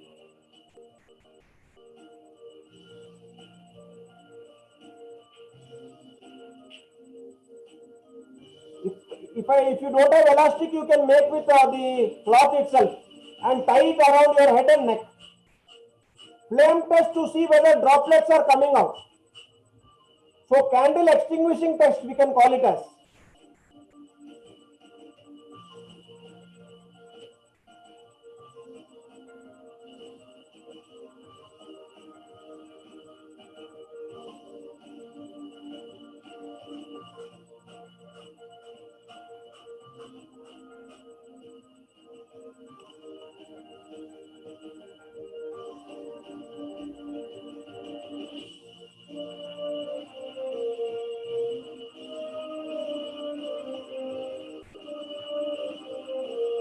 This was in the beginning when so later we started wearing masks while making and maintained social distance also.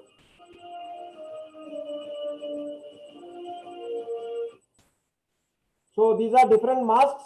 Ear loops, you can have ear loops with elastic, or you can have head and neck loops which you cannot see in the black and blue mask. The loops are behind the mask.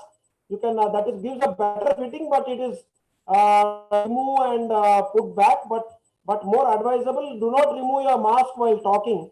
So you can make a different mask. I'll show you. So these are the 4 layers. You can see a cross section of that. Then during air pollution you can wear the valves, but it is not advisable for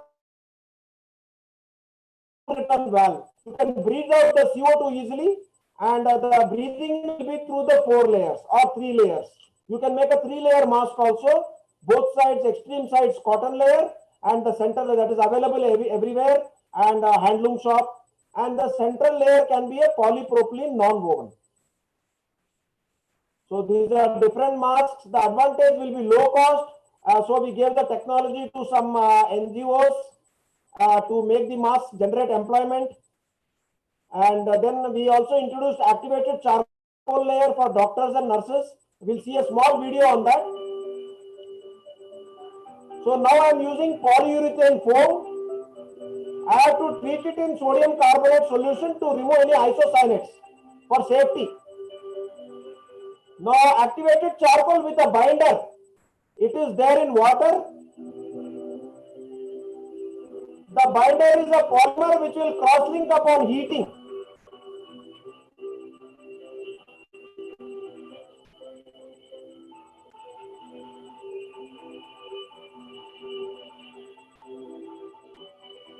So because of the binder, there is no leaching out.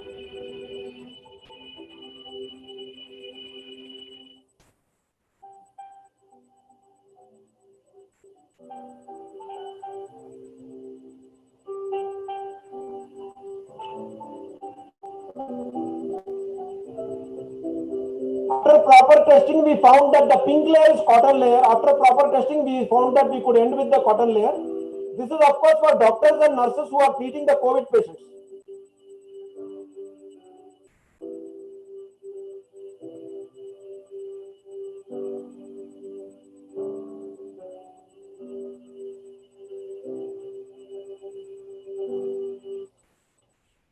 So gave this to all frontline warriors, including the policemen, the workers, supporting staff in the hospitals. So police have been very helpful during this pandemic, and they have been doing their duty bravely. And then hybrid configurations my students came up with in Mehboob Nagar and other parts. This is a summary of the distribution. Even in Maharashtra, my students saw the do-it-yourself method videos that I sent and made it themselves, got polypropylene non-woven which is available, and then you can add one more layer also. If it is very thin, you can add one more layer, but check for breathability. And then candle flame test, you can check. Flame extinguishing should not happen. And even in West Godavari, face shields were made for the municipality workers. Similarly, Karimnagar police also. Then CIPLA came forward to fund a project, and 1 lakh masks. So far, we have distributed about 30 to 35,000 masks in regions of Telangana. You can see that we have changed the design a little bit to improve the breathability. Same layers, but a little bit more curvature was given at the center to improve the breathability. And then you can also put some beads to for tightening or loosening the mask. You can do that, or you can put a knot later on. In the initial stages for 1 to 2 months, there's nothing to worry about the tightness. So this is the CIPLA mask project. We will see how the hydrophobicity works.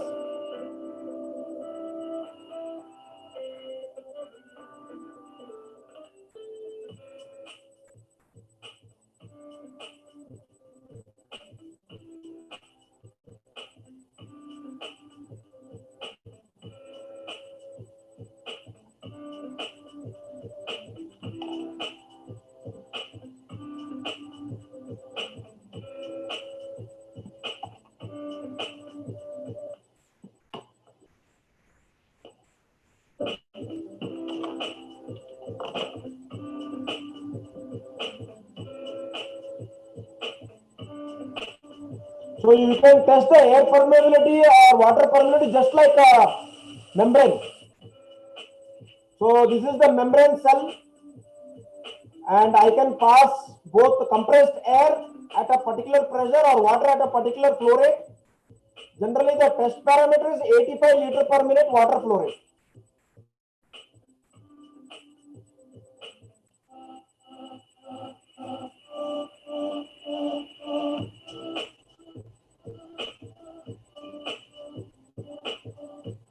So we can see that the air permeability is twice more than N95, and preferably the water repulsion is only 1/3 of the N95. So water repulsion should be as good as possible. So the water permeability is only 1/3. This you have already seen. Now we'll see the hydrophobicity part.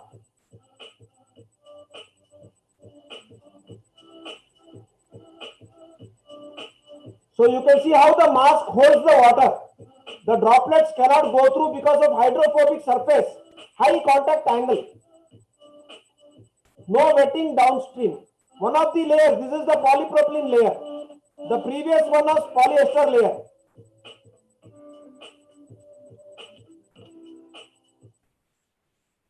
So bacterial study, bacterial filtration efficiency, you can do with agar plate. Of course, this is all in lab. You can do flame test at home and water permeability test at home. You can do that quite easily, and if it holds for more than 3 minutes, the water, it is sufficient. And flame test, if it is not getting, the candle is not getting extinguished, it is fine. Then this was of course particulate matter test, pressure drop test, so breathability test.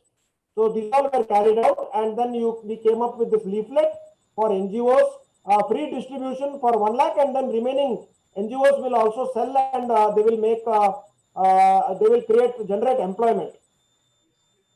And do's and don'ts. So what you have to do is you have to disinfect the mask and cut it open, burn off the cotton layers, and polypropylene layer you can, it's already disinfected, you can recycle back once it is disinfected, and it can go like just like plastic pollution.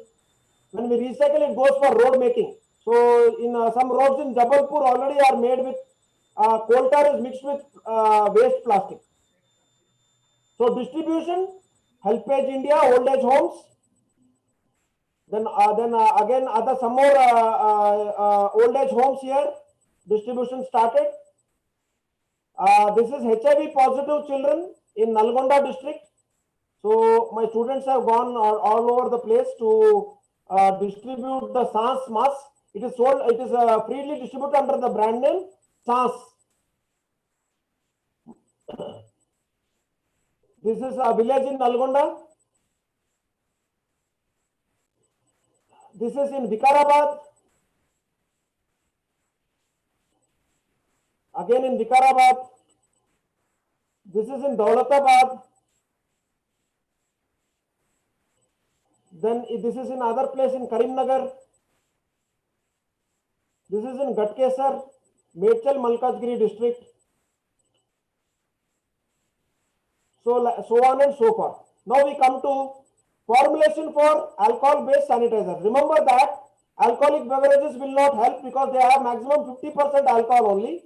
You need at least 80% ethanol. And if 80% ethanol, along with that you can have hydrogen peroxide little bit. It will remove the dead bacteria and virus while when you are rinsing your hand with that. And then glycerol is there for skin care. So it will be little bit, you will feel smooth on the skin because it won't vaporize easily. Otherwise, ethanol is a dehydrating agent and it will dry your hands very quickly. And then remaining is water. And so water has to be pure. If you want ultra pure water, then we have to go for one technique that I will show you. Otherwise, you can use RO water. No problem, you can use RO water. The other option is use isopropanol. If ethanol is not available, use isopropanol. The concentration should be at least 75%. The other glycerol, hydrogen peroxide, water, accordingly you can add. So this is the first sanitizer bottle that was prepared. I just added a vitamin C tablet into it and I got a color solution so that children will not tamper with it. And it is prepared in a laminar airflow chamber, but you can prepare in a corner in your lab or at your home also you can prepare. But don't carry it to your kitchen. It is highly flammable.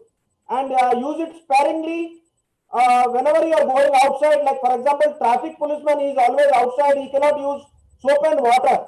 So as long as you are having access to soap and water, please use soap and water only. But when you are going out and coming back, this becomes very useful. But use it sparingly. In the long run, it is not advisable. So use it sparingly. So this is the principle of RO to generate the purified water. You all must have read about it. So when a semi-permeable membrane is separating saline water and pure water, water flows from pure water side from right side to left side. That creates a pressure called osmotic pressure because of natural osmosis. Flow from higher concentration to region of lower concentration of water. So this flow will create a pressure called as osmotic pressure. So you have to apply a pressure greater than the natural osmotic pressure to have any kind of removal of separation of water from the seawater or brackish water on the left side. That is the saline water, or for that matter groundwater in this case.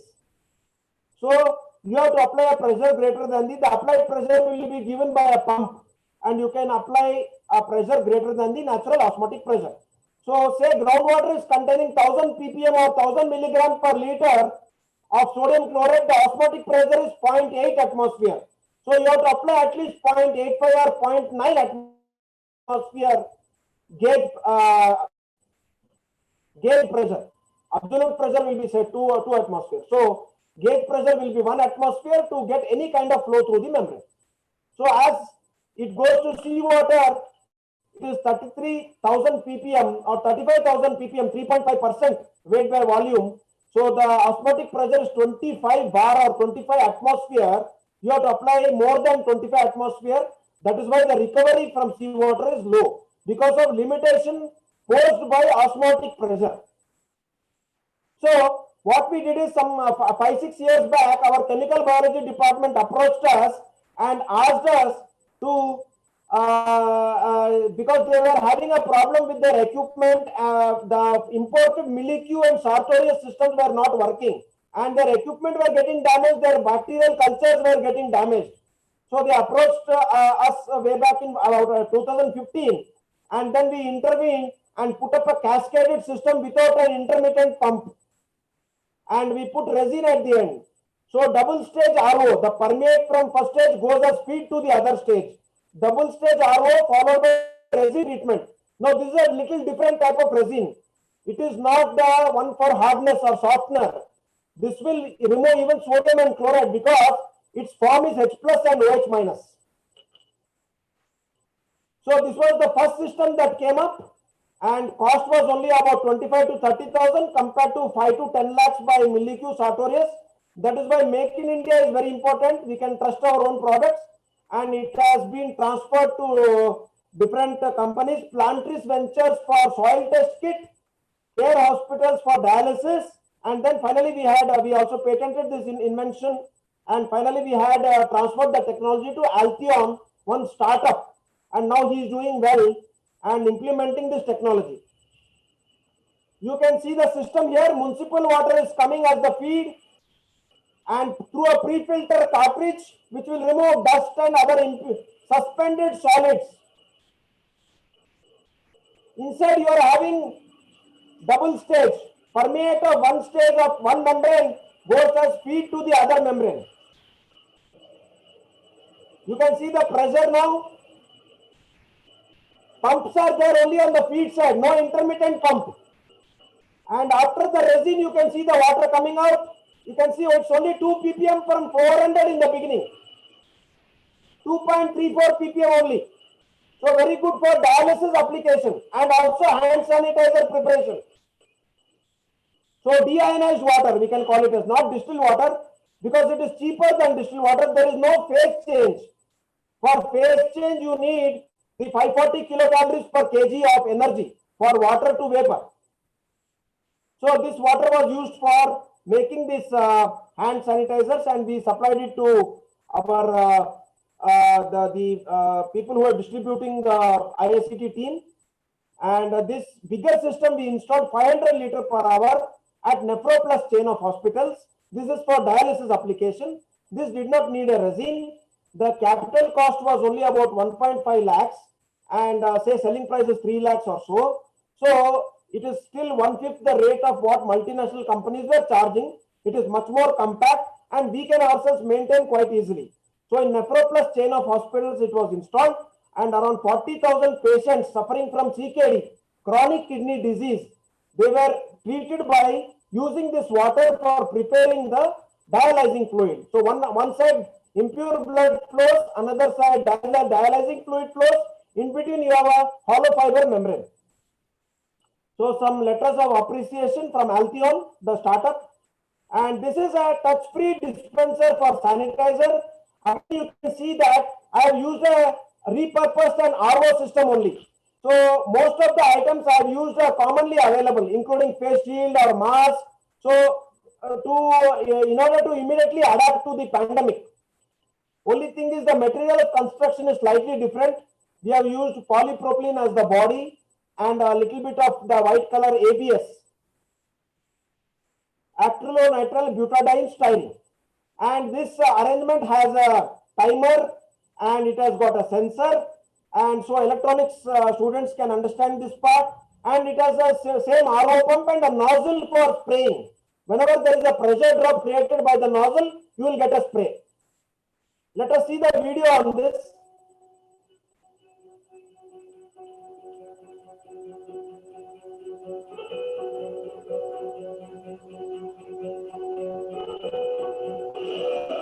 Non-touch hand sanitizer system, where it is a sensor-based unit where we can sanitize our hands using the normal alcohol-based sanitizer by just putting our hands downwards. So after 5 seconds, the timer will stop. And then it switches off automatically after 5 seconds. And this unit is jointly developed by Micro Engineers Ghaziabad and CSR ISP Hyderabad. So hand sanitizer was given to all the frontline workers, municipality, agricultural market. Now we come to atmospheric water generator, the future source of water. So since we are running out of groundwater and most of the water is saline, we can depend on the moisture in the atmosphere. Suppose we consume only 0.002% of the moisture present in atmosphere, we can serve the entire global population. Again, next day, there will be evaporation from the sea and the water bodies such as the lakes, the rivers, the ponds, and again the atmosphere will be replenished. So you're using a very small fraction of the moisture present in the atmosphere. So when the relative humidity is above 25%, the unit will be running. Below that, it will switch off. So in Shimla, we saw that schools were shut down a couple of years back because of excess tourist load, no groundwater on hill station. But there is plenty of moisture available because it is a hilly region near the Himalayan region. So the relative humidity will be more than 95%. Even in coastal regions, Vizag, Kolkata, we have got plenty of moisture. So that humidity, relative humidity can be tapped without affecting the environment. As long as the unit is placed outside, it is similar to the AC running in your car or the AC running in our home. So the principle is inverse Carnot cycle, just like the air conditioner.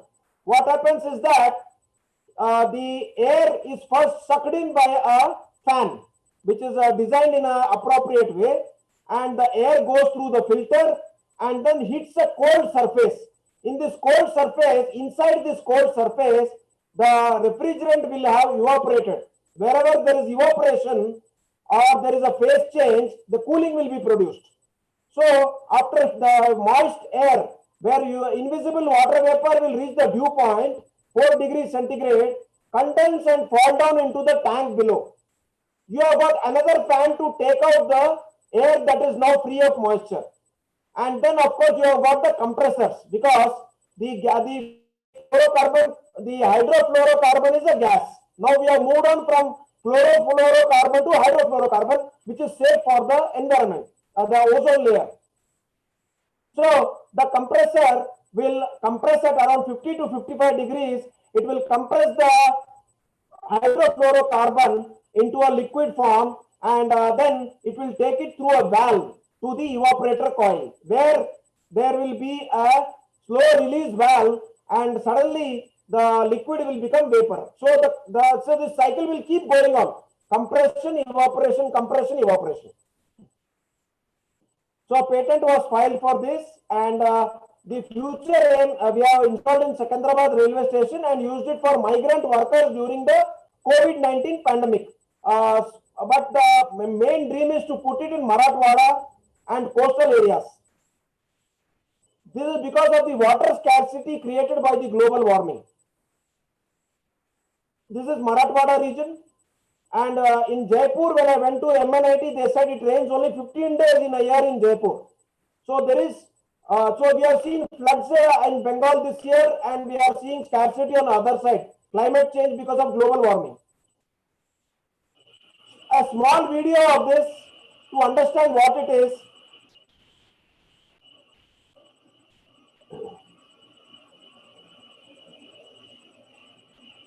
So this tank is the collector for the condensed water. After it, the air reaches dew point. These are filters through which the moist air will come through, humid air. These are the compressors.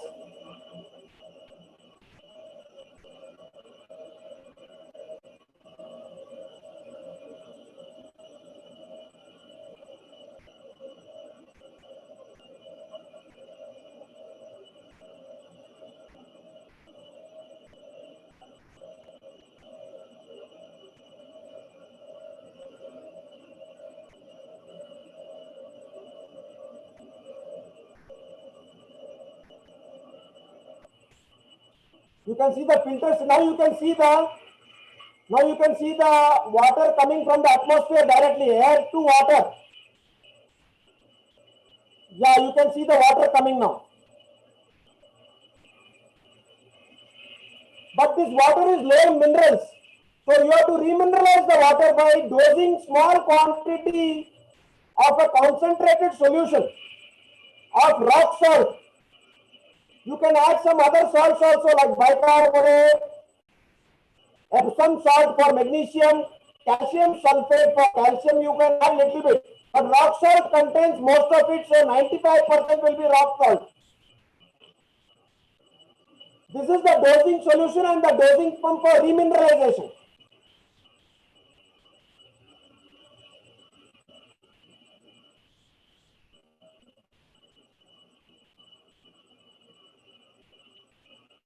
Post-treatment to remove any turbidity or any microbes in the pipeline. We can use UV bulb also on the way.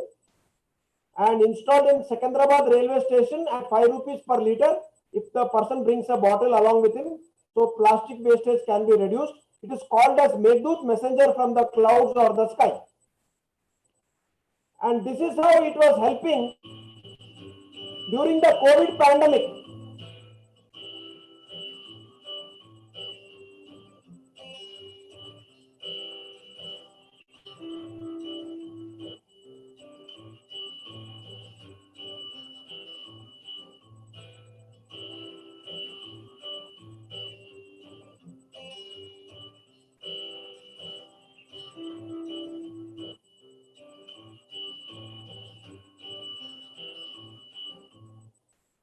So for the COVID pandemic, during the migrant laborers, this was done. And our fabricators are Maitri Aquatech, who fabricate the units and they do the marketing because CSIR cannot do the production. And I'll skip alkaline water because time is running out. And I will show you how to wash the vegetables and fruits when it comes during the pandemic. You can use a mixture of common salt. This time don't have to use rock salt. You can use a mixture of 5:1 common salt and bicarbonate. That is food grade soda, sodium bicarbonate. So 5:1 ratio, so that you have the virus is pH dependent. So you will have a little bit of greater than 8 to 8.5 pH where the virus will get deactivated. So wash the water in a tub, wash the fruits and vegetables in a tub with this mixture in tap water itself and then rinse it with tap water. So because the pH dependent virus will get deactivated. Then the other option is UV chamber. UV chamber having transparent shelves inside and a reflecting surface. So total internal reflection is the theory behind this development at IICT. So you can see 2 UV bulbs inside and the body is made of aluminium, and you can also make it from plastic and put a foil inside, silver foil, or you can put a film, vinyl film for reflection so that it will go through all the sides, the UV light of short wavelength.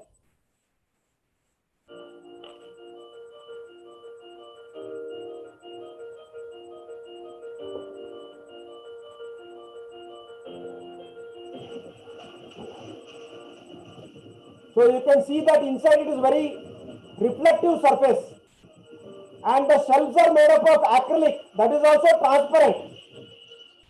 I put mobile phone also inside.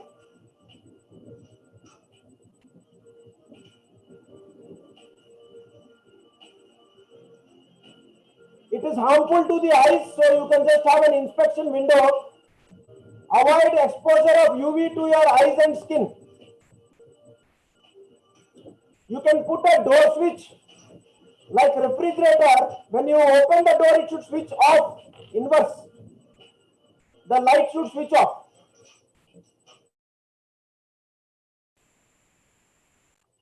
So bacterial test showed that there is no contamination. The contaminated aerobic bacteria was immediately disinfected by the UV chamber. Total removal was detected. And then next is how will you clean your campus? So one is benzoic acid. You can use benzoic acid. So that is you can use around 50 to 150 ppm benzoic acid and ethanol, because benzoic acid will not dissolve in water. The other option is you can use hydrogen peroxide, and foaming agent will be peroxyacetic acid. The more eco-friendly option is benzoic acid, but then you'll have to add 1:1 to ethanol and then dissolve in the tap water. and then you can spray it. Again, you can use a nozzle to create the pressure drop and the foam. The advantage of foam is that it will reach all the corners. It will not form aerosols. So you can use 50 to 100 ppm peroxyacetic acid and 100 to 300 ppm hydrogen peroxide for the disinfection. The pH is around 4 to 4.5. Don't go below that. So this is benzoic acid plus 1:1 benzoic acid ethanol. Only about 100 ppm benzoic acid in the total water.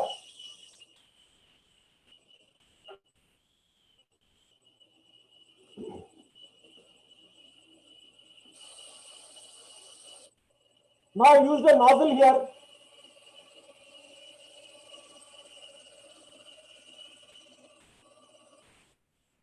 Now you can see the foam actually in the open atmosphere, ambience.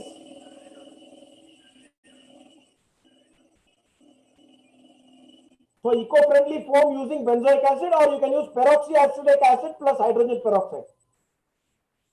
So ventilator I will quickly show. So only if the patient is now reaching the very critical stage it is required. You have a resuscitator bag at the center, and I repurposed a car wiper pump to make this device. So mechanical engineers and automobile engineers can understand this. You can see the balloon. Now the lung is filled, and then you can see the deflated balloon, the lung is exhaled.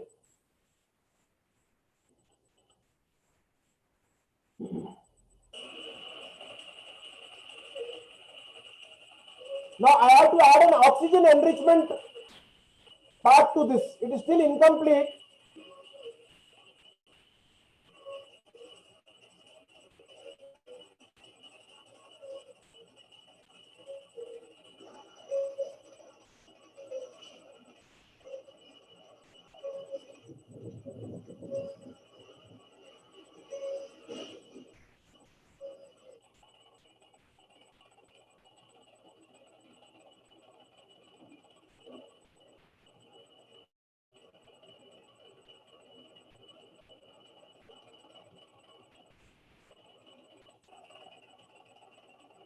Now you can see the inhalation step.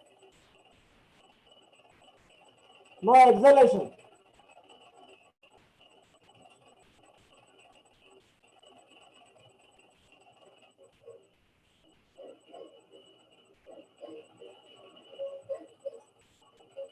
Two different flow rates. The orange one is an air compressor, but the patient will need oxygen, enriched oxygen. So either we connect along with a cylinder, or because it is expensive, we have to create an oxygen enrichment unit like a pressure swing absorption.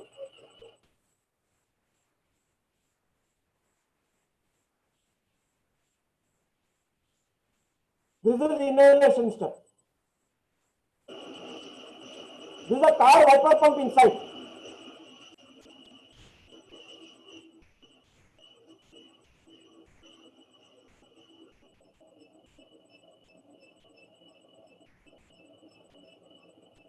The bag is a reservoir of air or oxygen.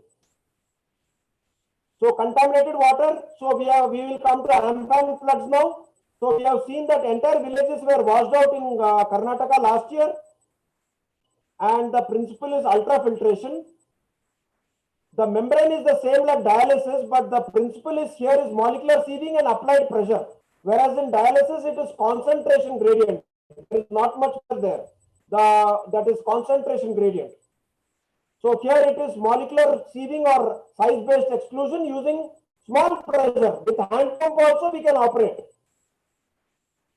So hollow fiber membrane preparation, you again prepare the honey-like solution.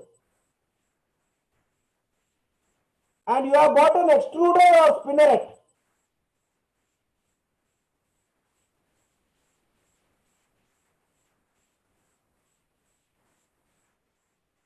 I have got two fluids coming out. From the outer ring, I have got the polymer solution coming. From the inner ring, concentric ring, I have got the bore fluid coming out. So without the bore fluid, I will get a rod-like structure. Now I will get a tubular structure. like a capillary. I will get a capillary now because there is a bore fluid also going. So two concentric rings, and polymer solution is viscous, so you can apply pressure from the top of the feed vessel, polymer containing tank, and or you can use a polymer pump also. Bore fluid you can use a normal pump, including a small diaphragm pump, because it is only water. And outside also you are having water bath. So phase inversion occurs on both sides, outside and inside. You can see the fiber forming. The walls of the fiber are porous because the solvent has been replaced with water, which is a non-solvent. So small openings are created. And this whole thing will be arranged in a tube like a cell and tube heat exchanger. And you will be sealing the ends and then cutting it off to open. So there won't be any mixing of the raw water with the purified water. Just like a heat exchanger is having seals at the ends, the hot fluid and cold fluid will not directly mix. Only transfer will occur. So this was used in Kerala in 2018, hand pump operated system. We use a smart chlorine cartridge also because any secondary contamination, it will take care of that. This is in Assam. This is in Karnataka, hand pump operated system. You can see bacteria is 0 after analysis of the water, and TDS is quite reasonable, 270. Less than 500 is reasonable. If there is no arsenic or fluoride or iron, less than 500 is reasonable. Now after this I will show AMP cyclone, and we will quickly go to one more video, and we can probably wind up. So hand pump, then it goes through a pre-filter cartridge. Then you can see that you are from the tubular side, the raw water is going, flood water. And from the shell side, we are getting the purified water. And there is a chlorine cartridge which will leach out slowly, 2 milligram per liter chlorine only.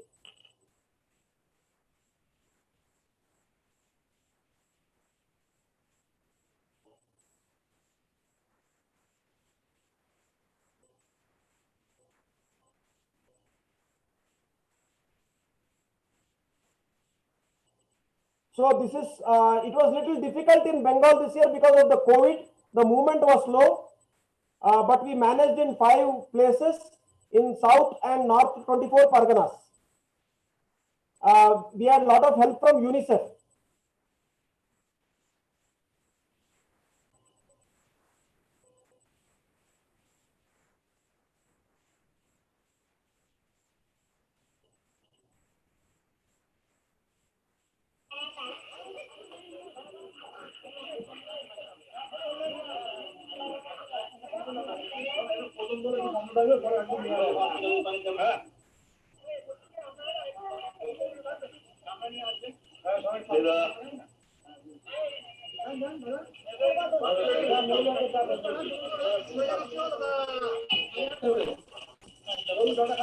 You can see the flood water nearby.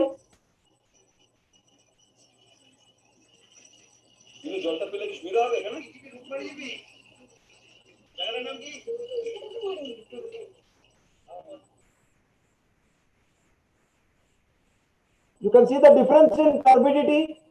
This is in a school in Bengal.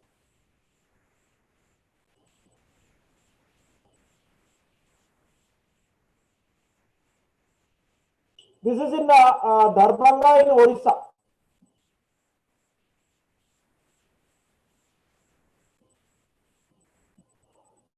Other Badrak and Jagat Singhpura. So quickly I'll just go through defluoridation. So remember that you remind your RO supplier to add a bypass line to enrich your water with minerals. Otherwise you ask him to show your TDS level. Should be 80 or more, at least 100. Definitely 100 ppm should be there for drinking, provided that it is municipal water. And if groundwater contains arsenic, we can remove it completely and redose with rock salt. So this is a very compact unit for villages. I hope that I'll be able to do something for arsenic also. And 2 pumps will be running in tandem. This was the first fluoride plant in 2005, way back in 2005, 5 ppm fluoride to less than 0.5. So less than 1 is the WHO standard. This is in school in Khammam, and you can reuse the reject in some ways. If you are treating the reject, whereas in nanofiltration you can recover more water. In ultrafiltration you can recover 90% water, as we can see, we have seen in flood affected region. So vertical modular system, children were drinking directly from the pond, and that was treated. This is in Bhimavaram, vertical modular system, highly compact, easy to take to the villages and assemble. And this is Gandhi Hospital, again nanofiltration plant. If TDS is around 150 to 250, taste will also be good. Gandhi Hospital again, in Nampally, where we provided free water camps. This is a free water camp at Airport Road. When Swamiji visits next time, I will take him here. Unfortunately, due to the pandemic, it is shut down. Here we have to use RO because the bore water is above 700 TDS, 840 ppm, and the permeate is 90 to 120, but no fluoride. And healthy water, 90 to 120 ppm, healthy water. The reject is sent to some what we call salt-loving plants inside the campus only, and a garden is being grown. This is our last video.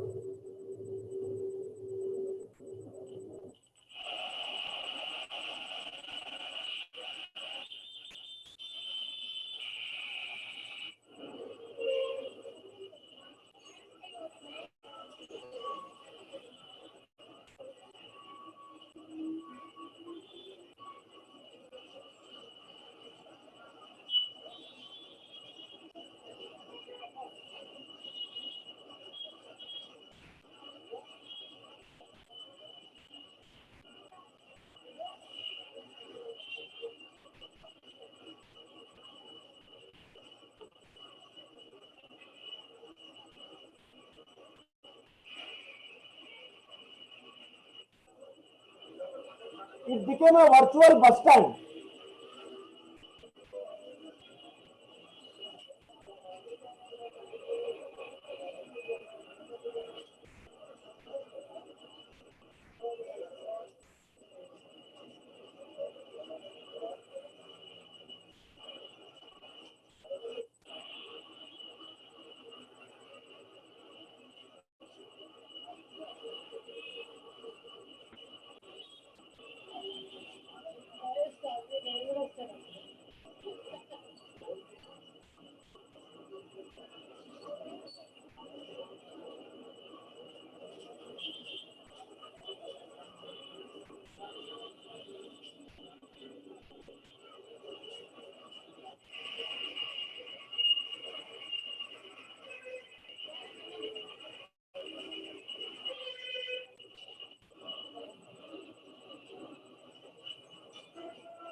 So steam inhalation also can be done, but it has to be done especially for children. It should be done in the presence of parents, so that they don't hurt themselves. And a pinch of curcumin can be added. I am practicing the same thing. So once daily. If I go to lab, then twice daily. So another is, of course, we have seen another expert say that coconut oil is in your hands, virus is killed in seconds. So steam inhalation should be done carefully, and it can be done on a regular basis. And if we still maintain social distance and mask wearing, then we can reduce the risk to less than 0.1%. Hopefully vaccines are expected soon, but let us not drop our guard because vaccine is announced. Let us be careful for the remaining period, and be safe and educate others also. And so all these endeavors, my students have stood by me through thick and thin, and I'm grateful to my institute for providing the support. And one of my idols is Swami Vivekananda ji, and his big poster is there in my room. And so with this, I would like to thank Vivekananda Institute of Environment and Management and Jadavpur University for the opportunity.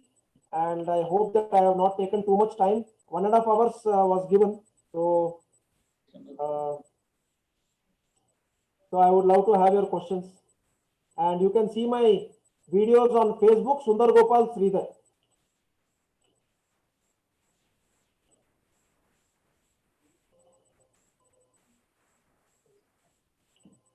Over to you, sir. Yes, Dr. Sridhar, it's really excellent and very informative. I did not expect that you have done so much, including the district where from the transmission is now going on. That is not 24 Parganas. It's our Vivekananda Institute is in Salt Lake. It's a part of not 24 Parganas.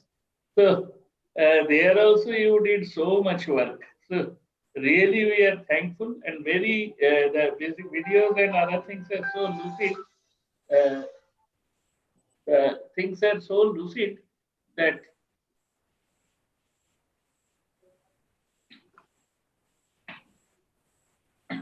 this is, I mean, really wonderful. I am very thankful to you for all these things.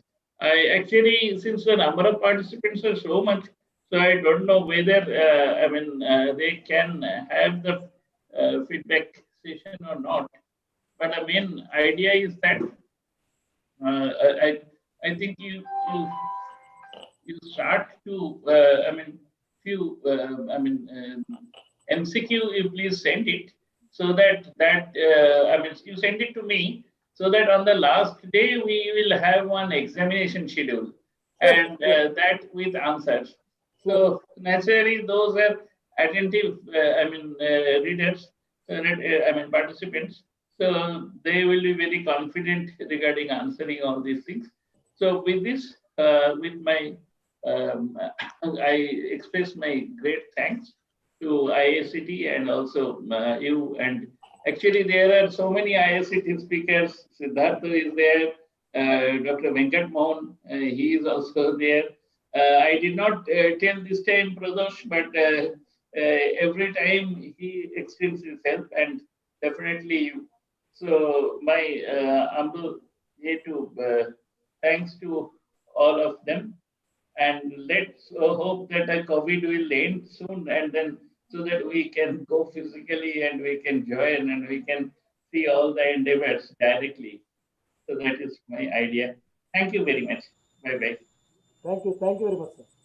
Thanks a lot. Thanks to everybody. Okay. Dr. Bab, you have joined, Kanad Bab. Our next speaker, the last speaker is Dr. Kanad Bab. So, has he joined?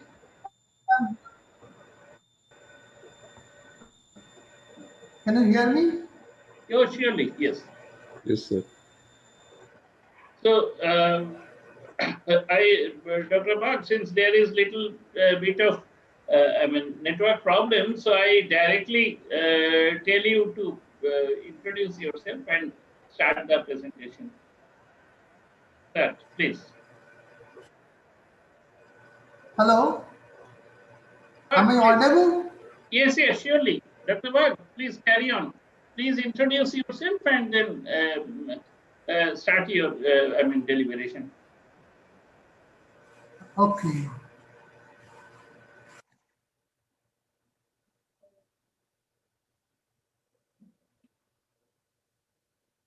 Hello?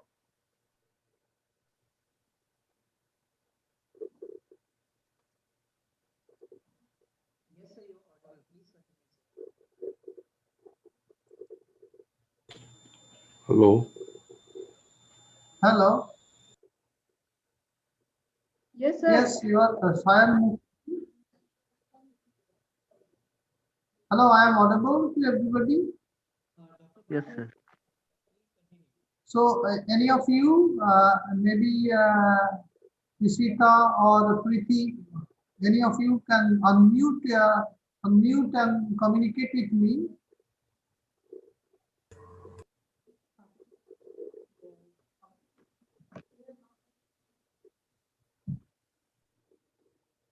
Hello.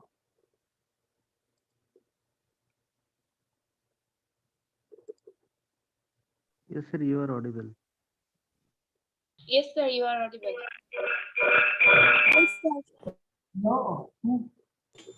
Any of you can unmute and communicate with me? Yes, sir, you are audible. Yes. You are Sayan. Yes, sir, you are Are you audible. Sayan Mukherjee? Yes, sir. I'm audible. Yeah, you are audible. Okay. So uh, let me proceed with today's program. And if any of you willing to participate or want to know anything from me in between the lecture, then you can unmute and ask me. There's no problem. It has to be a both-way communication. Uh, and now I just want to share my screen.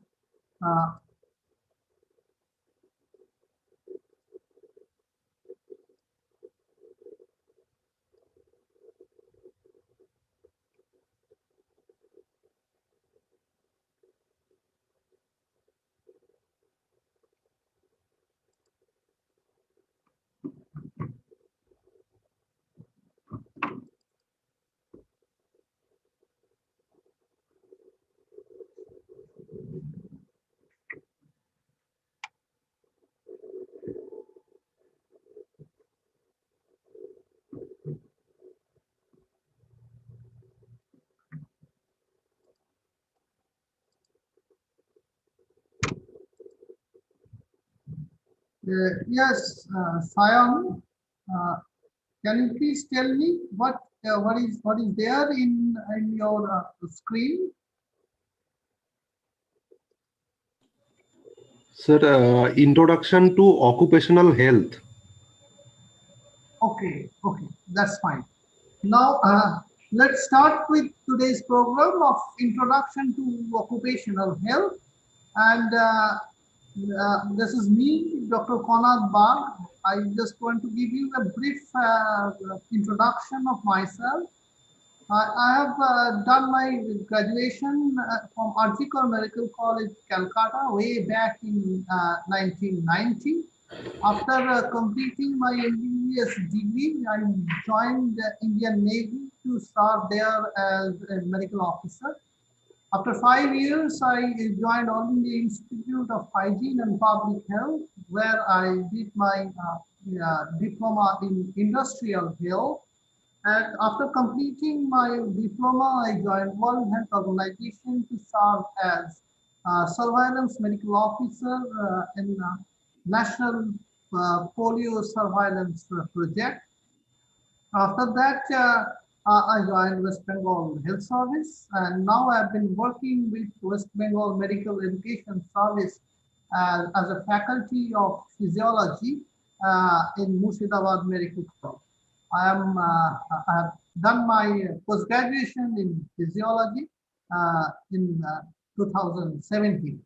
That's what is a bit of brief introduction of myself.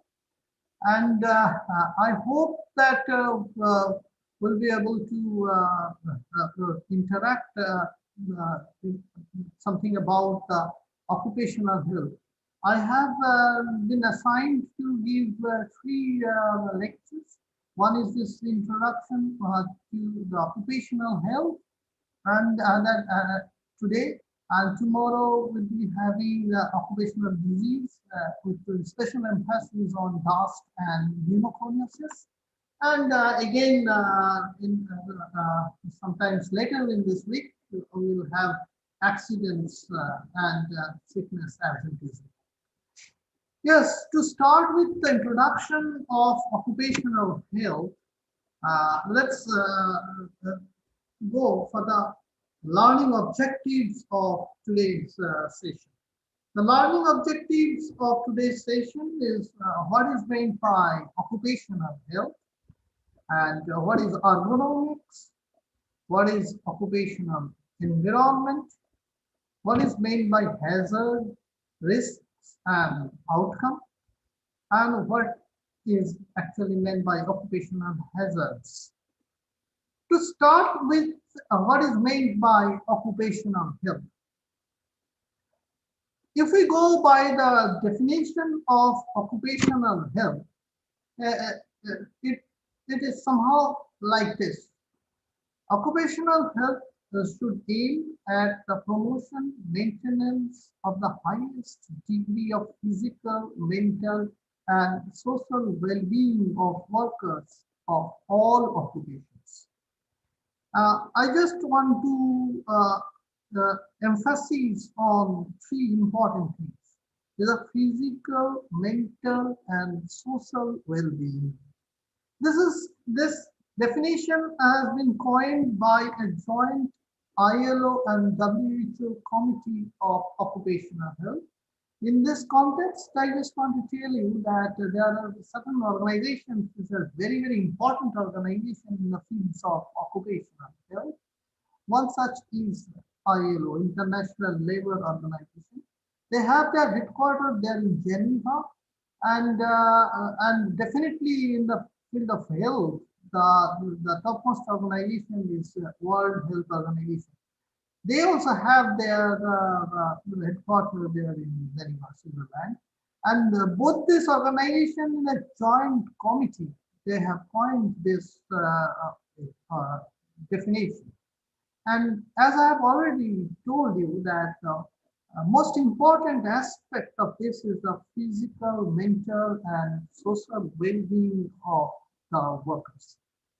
If we check this definition and we summarize it, it is nothing but adoption of work to man and each man to his job. So it is adoption of work to man and of each man to his job. As I have already telling you, the key factors are the physical, mental, and social well-being of the workers. If we go back to the definition of WHO definition of health, this WHO definition of health also says that health is a state of complete physical, mental, and social well-being, and not merely an absence of disease or infirmity. So, if we put these two definitions side by side, that occupational health and health is actually inseparable. It is more so when we go into the latest insertion of the definition of WHO.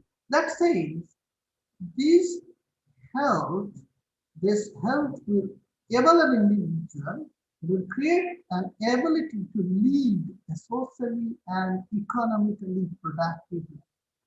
So, if we go by the WHO definition of health, it denotes not only that it's the complete physical, mental, and social well-being of an individual, but in that state of health, an individual should be able to lead a socially and economically productive life. And if you give a stress on this factor, that socially and economically productive life, it is very simple and easy to derive that a person can be socially and economically productive only and only he or she is having a meaningful occupation. And that occupation can not only be able to support him or herself, but also be able to support the family, and in the greater aspect will be able to contribute positively towards the community and the society at large. So if an individual has to be healthy, he has to have a healthy occupation, he has to have a healthy occupational health. Sometimes some people say this way, that all the disease which has arisen affecting the mankind is occupational in origin. unless and until the person or individual is having engaged in any occupation, he or she will not fall into disease.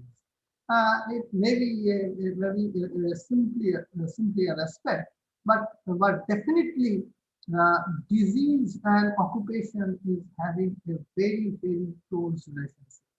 So this is how we define occupational health, which is in very close collaborations with that of the WHO definition of health. Going by the next learning objective, what is ergonomics? The ergonomics, the word ergonomics is originated from the Greek word, and that word, the ergon, meaning work, and the nomos meaning law.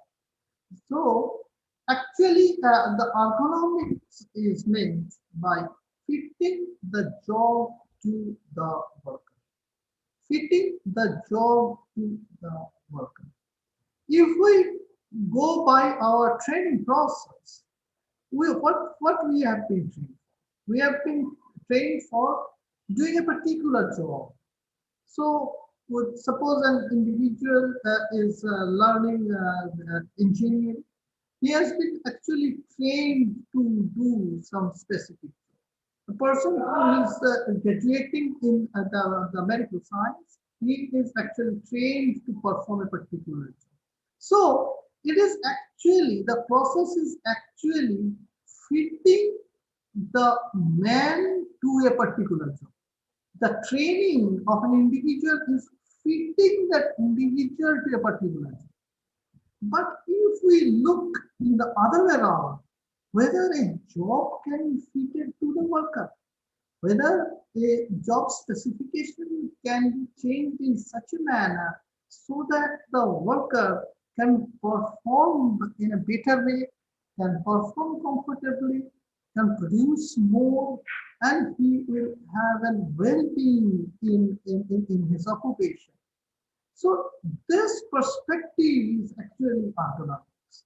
Ergonomics is not training the individual to fit himself or herself to a particular job, but it is other way around, fitting or the changing or modifying the job so that it is getting fitted with the worker. If we look into this diagram, you can see a lady is operating a computer, and you'll see the lady has been trained to operate the computer. That is one part. The other part is that the other thing, apart from that lady, all the other thing has been designed and has been changed or modified so that the job is well fitted to the individual. Like here is the lady. You can see the chair where she is sitting.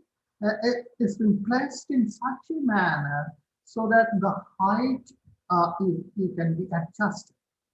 The chair is having a back support, particularly the lumbar support, so that her lower back is well supported. And not only that, the chair has been placed in such a manner that the feet is not hanging, the legs are not hanging, the feet is rested on the floor. And not only that, you can see the table is such adjusted that the keyboard is placed in such a height that her arms are at a right angle with the forearm, and she is totally at ease.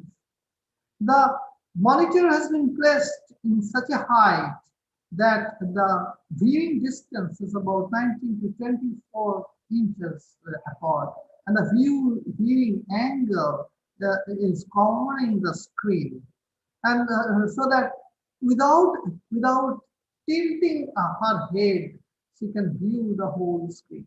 So all the things has been designed in such a manner so that she is at ease in the work. This modification in and the adjustments in the different job settings is actually ergonomics. So if we look into the say the training part of the ergonomics, the training of the ergonomics basically involves designing machines, tools, equipment, and manufacturing process. So it has to design the machines and tools which can enable the worker or the individual to work at ease. The equipment and the manufacturing process should be worker friendly. Not only that, when these machines, tools, equipment, and the manufacturing process has been laid out in the place of work, that should be well planned so that it will be workers friendly. And the methods of work and the work environment has to be workers friendly. And what is the aim of this? Why we are going to do these things? Why we want to change the work environment, the machines, tools, equipment, and the manufacturing process? Why we want to lay out the workplace and the methods of the work environment? What is the requirement of it? The requirement in order to achieve the greater efficiency of both man and the machine. So it is not only that the man will be at ease, in terms the machine will also be at ease, if you say in that terms. The machine and the man both will be working with greater efficiency. There will be more production and there will be more comfort. The machine and the man will produce more with more comfort. And the objective is to achieve the best mutual adjustment of man and his work for the improvement of human efficiency and well-being. So nowadays, this ergonomics is playing a great role in the field of occupational health. A lot of things has been evolved, and particularly when we are in a position where we have to use more and more machines and the tools, then this adjustment and then this process becoming very important. Ergonomics has a definite and very impressive role, particularly when we are working to prevent the occupational accidents, and certain occupational diseases like that of the low back pain. And I'm telling you, this ergonomics has a great role in each and every inch of occupation. Like in our medical science, when we in the last century, end of last century, 1992, 95, when the first in India, the first laparoscopic instruments were introduced and laparoscopic surgery was introduced. All those instruments used to come from abroad. The greatest supplier was in Germany, Karl Struve, and it really surprised to know those instruments are made to be handled or operated by the Germans. They are having a great stature, broad stature, long. The average height was much more than that of India. And with those instruments and equipments, Indians has to perform.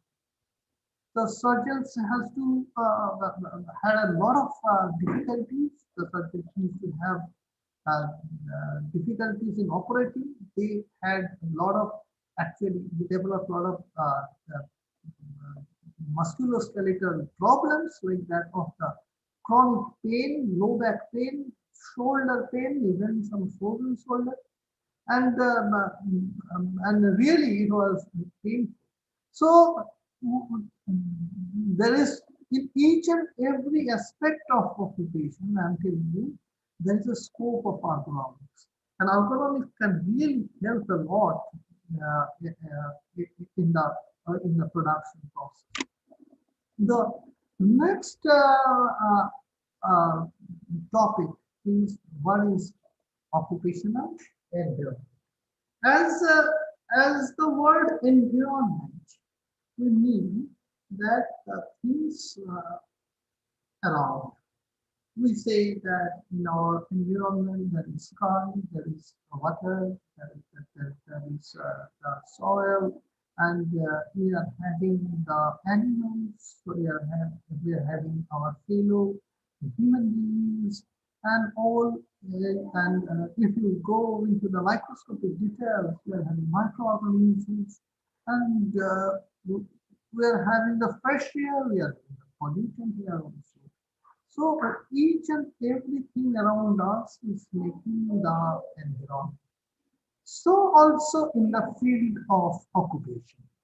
In the field of occupation, the occupational environment is the sum total of the external conditions and influences in the place of work that have a bearing on the health of the worker. So we are seeing occupational environment in the perspective of occupational health. So the occupational environment is the sum of the external conditions and influences in the place of work that have a bearing on the health of the worker. We are seeing occupational environment in the perspective of occupational health. And in this perspective, we are having three types of interactions. Those interactions are basically man and physical, chemical, and biological agents. Those interactions, three interactions. The first interaction is man, that is a worker, with the physical, chemical, and biological agents. In the occupational environment, this is having an enormous bearing. This is having an enormous bearing. And the next interaction is man and machine. In the occupational health, machine plays a very important part. The next interaction is man and machine. And the third interaction, which is becoming very, very important these days, are man and man. So in occupational environment, which is sum total of external conditions and influences, we are having three interactions. One is man, that is physical, chemical, and biological agents. Another is man and machine, and another is man and man. So when we'll be dealing with the occupational environment, we have to deal with all these things: physical, chemical, biological agents, as well as machine and the fellow worker. Next learning objective is what is meant by hazards, risks, and outcome. These things at times are confusing. Maybe you may present with us with the synonymous thing, but they are not actually synonymous. This understanding of hazards, risks, and outcome is the cornerstone of learning occupational health. If we say what is hazard, hazard is sometimes something that can cause harm if not controlled. So actually, truly speaking, anything and everything become hazard if it is not controlled properly. Anything and everything will become hazardous if it is not controlled properly. The light, if it is controlled properly, then it's fine. But if it is not controlled properly, dim light is a hazard. If the brightness is too much, then also it is a hazard. So hazard is something that can cause harm if not controlled. If we cannot control light, if there is a dim light that can spread to the eye and that can lead to eye problems. If we will be not able to control the brightness, it is more light, that will also cause pain to our eyes and that will lead to another type of complication. So hazard is something that can cause harm if not controlled. And outcome is the harm that results from an uncontrolled action. So a dim light, which is a hazard, can lead to eye problem. This eye problem is an outcome.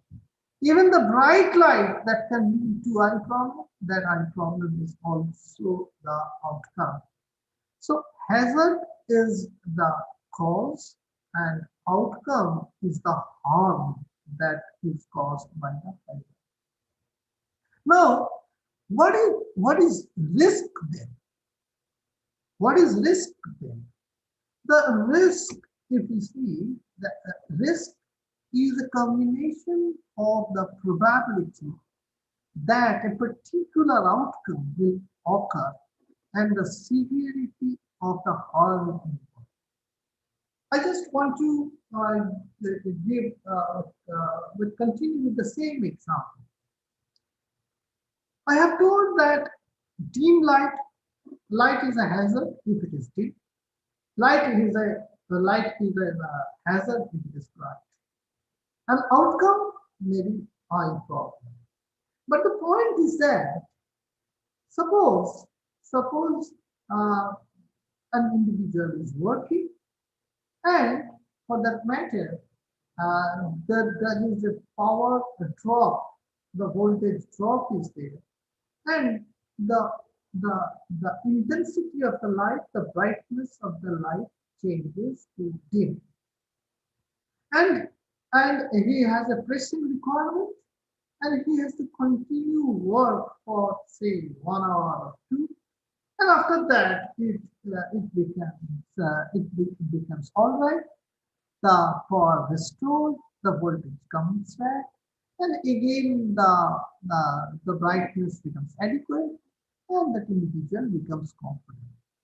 Now the point is that he has or she has worked in that dim light for a period of time, say 1 hour, 2 hours. Now the point is that whether this will lead to a hazardous outcome, whether that is going to cause a permanent damage to the eyes, the question is there. So it is not only the hazard, but the duration of the hazard, the intensity of the hazard, the severity of that hazard, which makes that individual more susceptible, makes the individual more at risk of developing that outcome. That is the harm. So it is the hazard and the severity and the duration of that exposure. If it is combined together, it defines the probability of that particular hazard to become harmful, permanent harm to that individual. So risk is actually a combination of this. It is not only the hazard, the severity of the hazard, the duration of the hazard, which makes the individual at risk of developing a particular disease.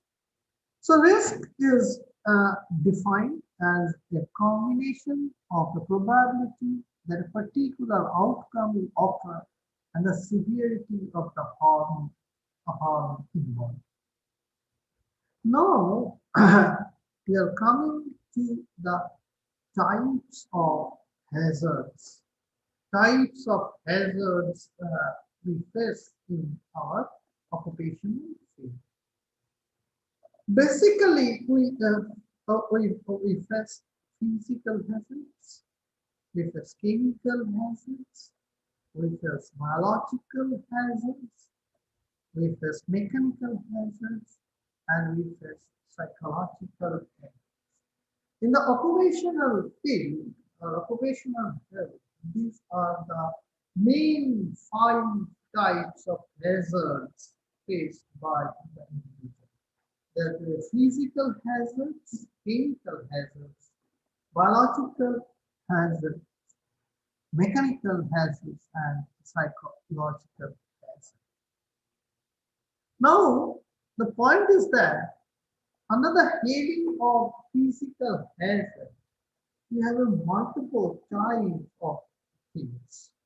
This physical hazards usually the heat and cold is physical hazard. Among them, heat is a major physical hazard in industry.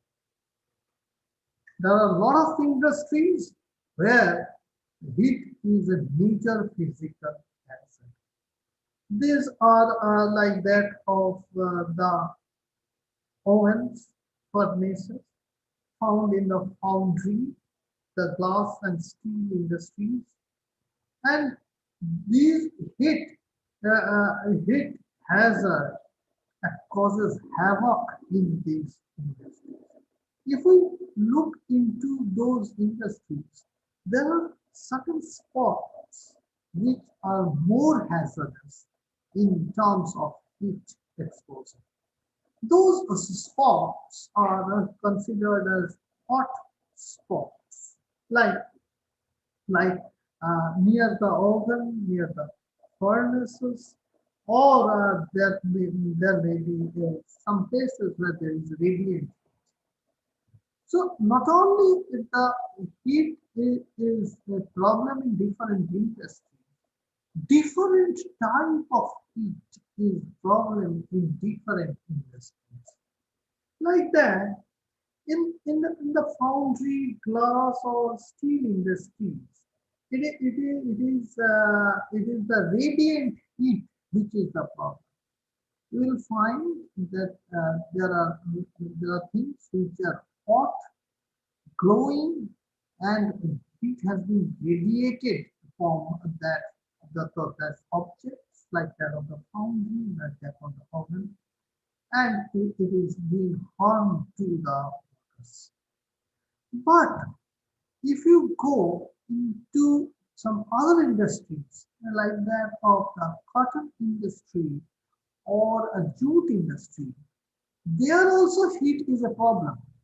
But heat is actually not a radiant. That is considered as the heat stagnation is the principal problem in those industries. You will not find that inside that cotton industry or a jute industry, there is a lot of the temperature is very high. Temperature may be within a comfortable, but the sum total effect of that heat, that is called corrected effective temperature, which is a combination of the temperature, the radiant heat, the wind movement, and particularly the humidity. That is very high. So in those places, it is the heat stagnation which is a problem rather than the radiant heat, which is a problem in that of the steel industry or in the foundry. So the heat is a major problem in a lot of the industries. And as I have already told you, that there is a combined parameter to consider the heat stress, and that is called corrected effective temperature.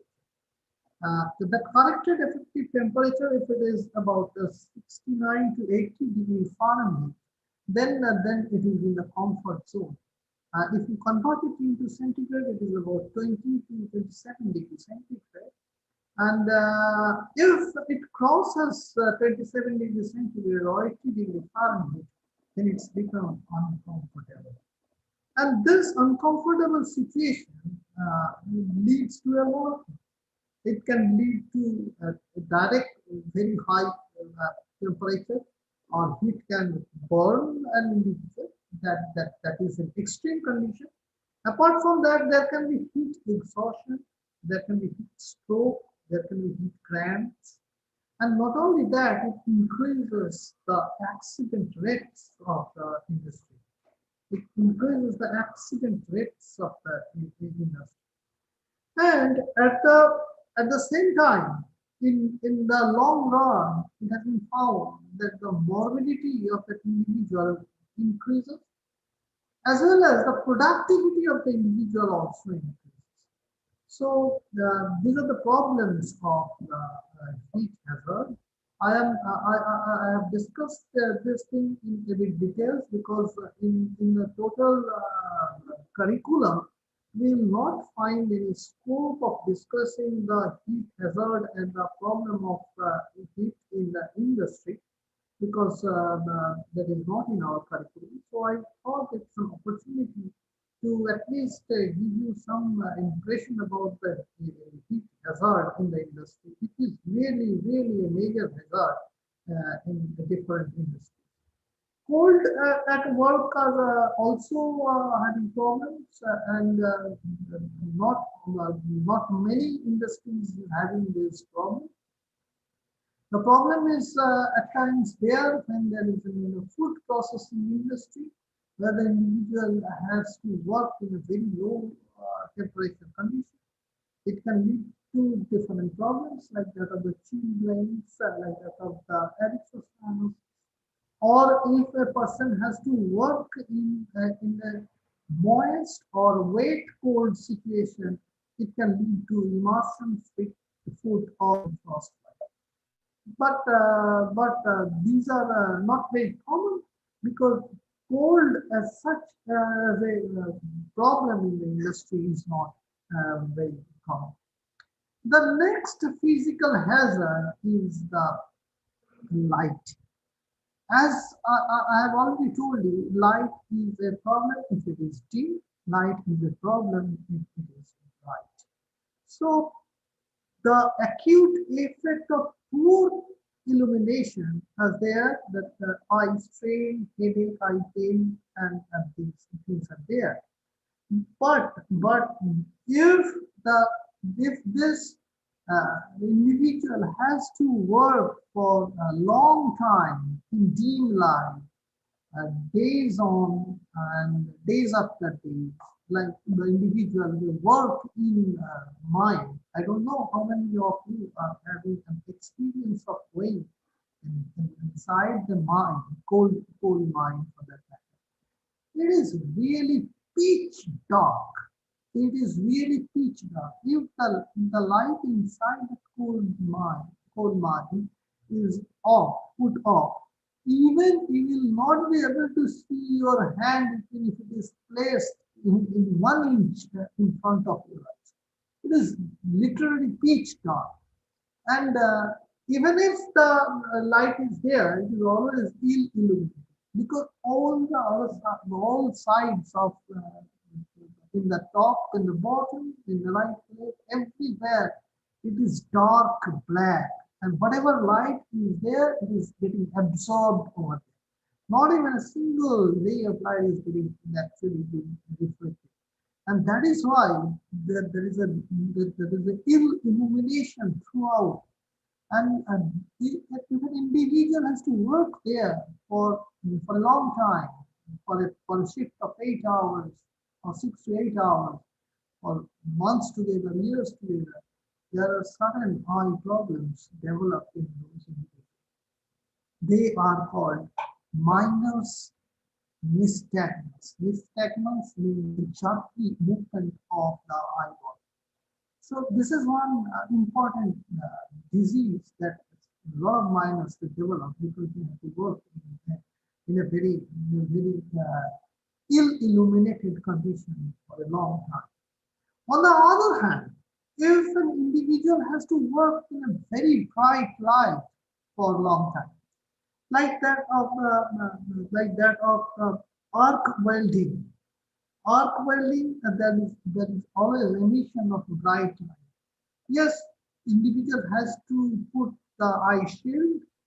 You may find that in any welders they use a eye shield, and that may be a hand heavy shield. But even then, this continuous exposure of this bright light and that is coupled with that of the ultraviolet radiation that can lead to the condition with intense conjunctivitis and inflammation of the cornea, keratitis, and that is called welder's flush. So that ultraviolet radiation with that of the arc associated with arc welding, along with the brightness that leads to a condition called welder's flush. And the next important physical hazard is the noise. Noise is really a problem in a lot of industries, and that there can be a hearing loss, and noise-induced hearing loss is considered as an occupational disease. And this noise-induced hearing loss is having a very, very peculiar safety. It is having a very peculiar things. It is that is hearing loss at 4,000 Hz, and this is a definite problem. And this noise-induced hearing loss is a compensable disease also. So noise, if an individual is working in a noisy place for a long time, that can lead to a temporary as well as permanent hearing loss, sensory neural type of hearing loss, and that is noise-induced hearing loss. The other physical hazard is that of the vibration. Vibration is the problem with the instruments, which is having these instruments are called pneumatic tools. You may find these days that in the road construction work, some individuals are boring the road with a nail sort of thing, which is mechanically operated and which is vibrating at a very, very fast pace, very high frequency, and it is penetrating the concrete road or the tarmac road. And there are other tools also where the vibration is a problem. You can see that the individuals who resole the tires, they hold certain instruments which is rotating at high speed, and they actually make those old tires rough so that a layer of the new rubber can be pasted over it, and those machines made for the roughening of these old tire surface, and they are moving at a very high speed, vibrating. And these vibrating tools, pneumatic tools, are also vibrating tools. Those leads to vibration hazards, and these vibration hazards can lead to a lot of musculoskeletal problems and at times vascular problems.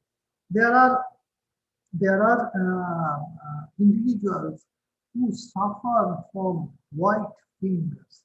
Their fingers becomes very increasingly sensitive to spasm because the arteries and the veins as well as the nerves have been exposed to a lot of vibration for a long time. And those times they becomes white. That is why these are called white fingers. So vibration is another physical hazard. The next physical hazard is ultraviolet radiation. As I've already told you in arc welders class in arc welding, it causes welders flush, and that is a problem with ultraviolet. The next physical hazard is the ionizing radiation. Ionizing radiation is a problem in different industries, and it is a really health hazard to the imaging technicians, like that of the X-ray technician, like that of the MRI, like that of the CT scan technicians, and they suffer from this ionizing radiation. This ionizing radiation can do havoc.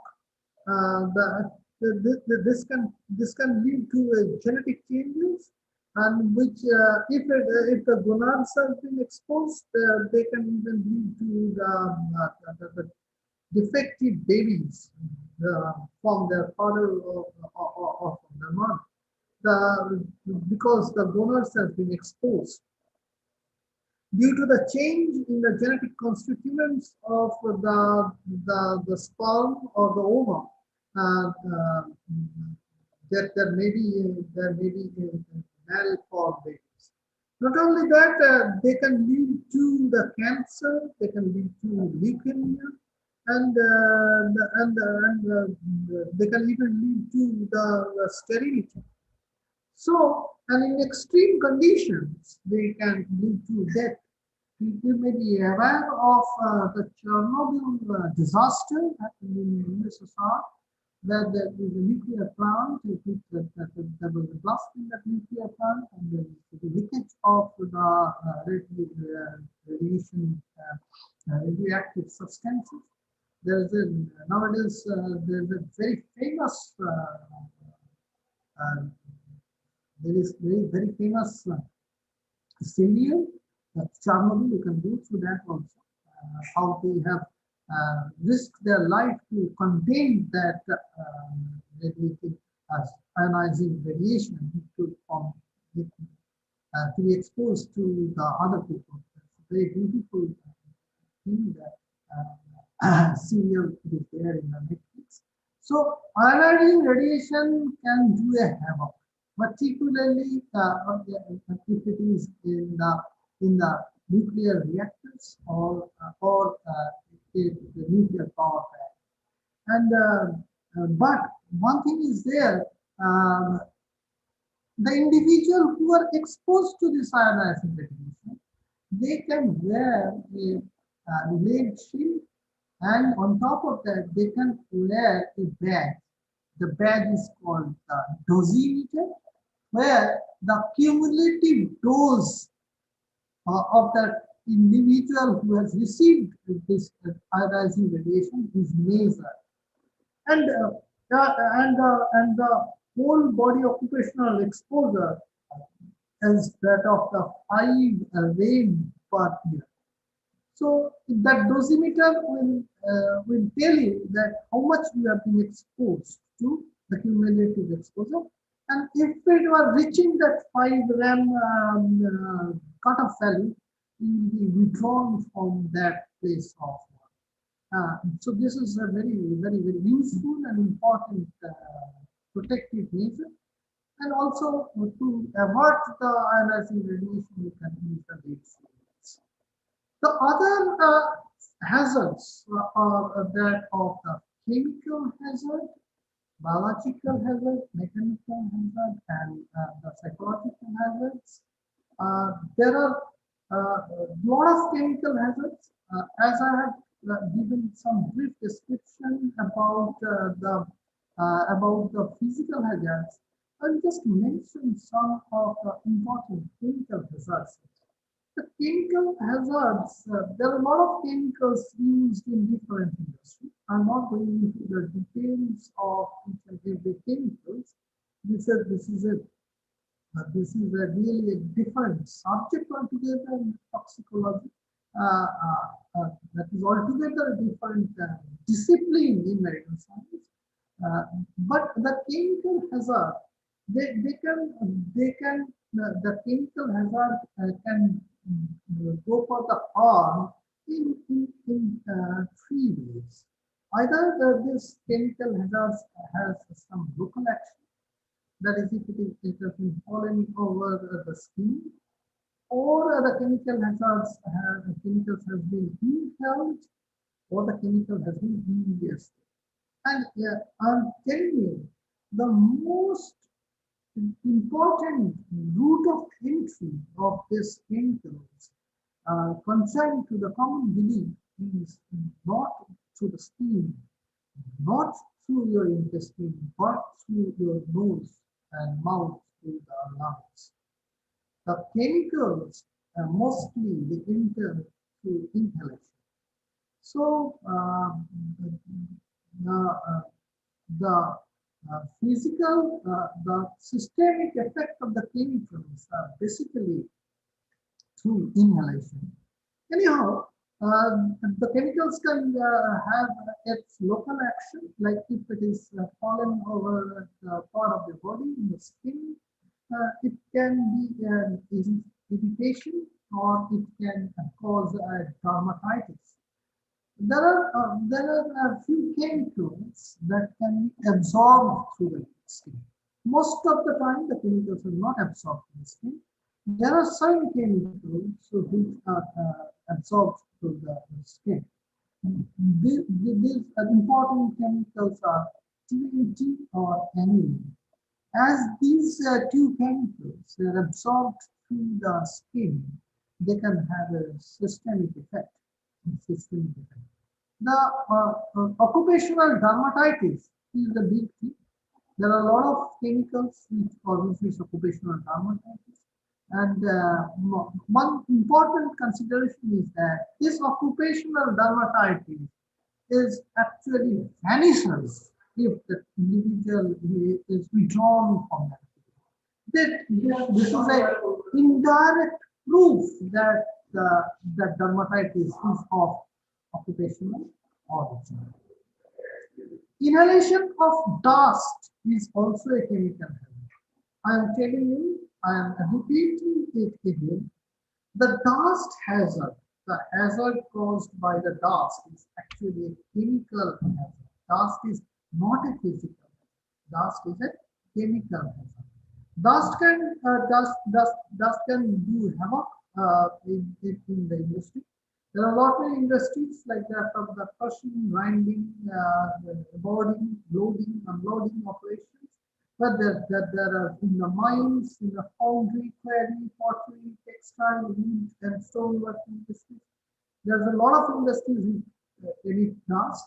We will have a detailed discussion on the dust tomorrow. I'm not going into details today. This dust leads to the dust-related disease, which is in combination is called that of the pneumoconiosis.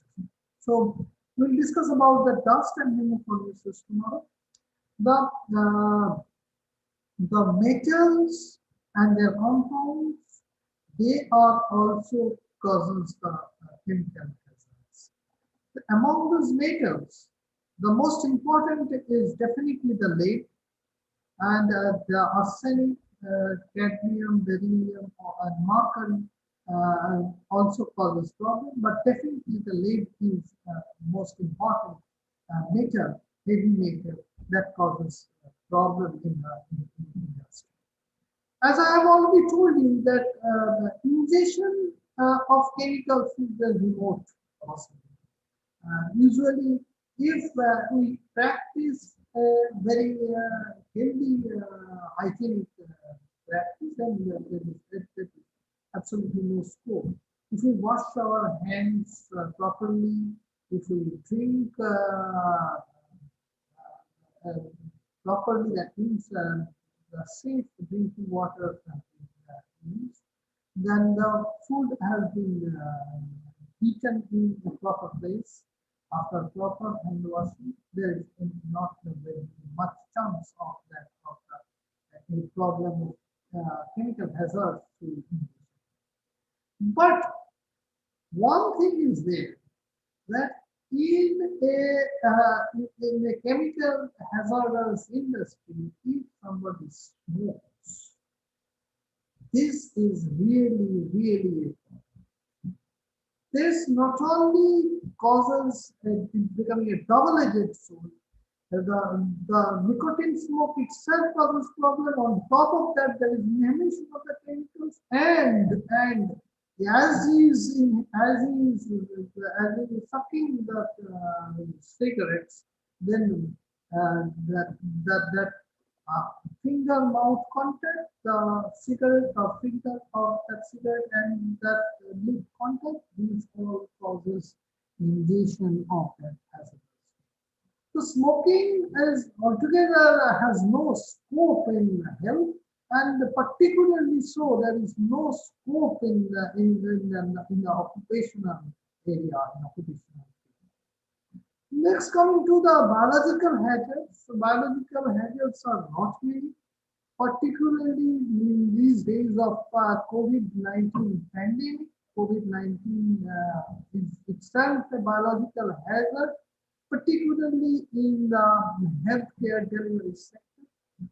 Not only that, there are age-old biological hazards like that of the anthrax in the tannery, like and in the air and food and hide industry.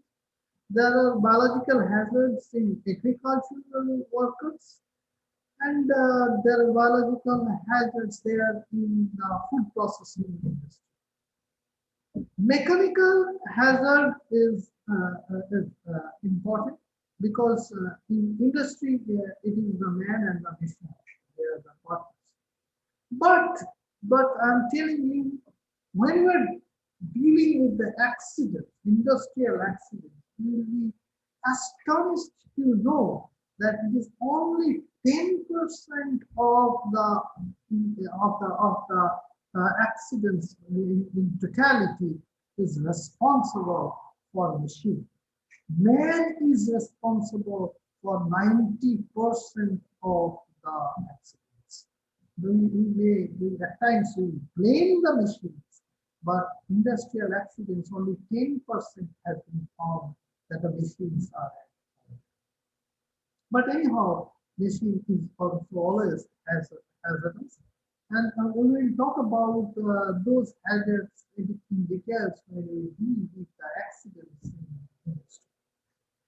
Last but not the unimportant thing, that is the psychological hazard.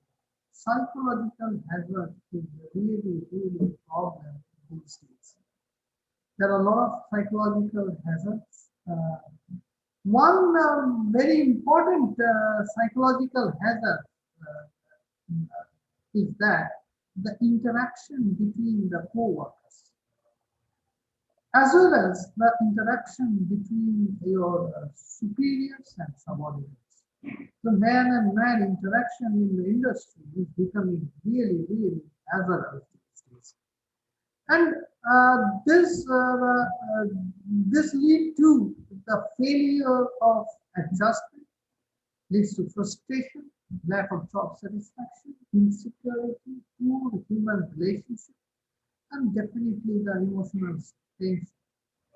And you'll be astonished to know that this psychological hazards in the industry have a profound effect on the family environment also. And this is really doing harm. And one such important important reason is that the odd hour of work. You can see that in this call center workers, they usually work in odd hours. It is not that they work in shifts, but they work days after days, year after year, in the odd hours. And those odd hours, those are working in those odd hours to help in their family life. And that leads to a lot of psychological problems. And these psychological and behavioral changes are very well seen. Like that the person becomes hostile, aggressive. Either there's always anxious or depressed. And this can lead to addictions like that of alcoholism, drug abuse. And another part of this psychological health is that of sickness absenteeism. I will also deal with that sickness and absenteeism in the latter half of this week.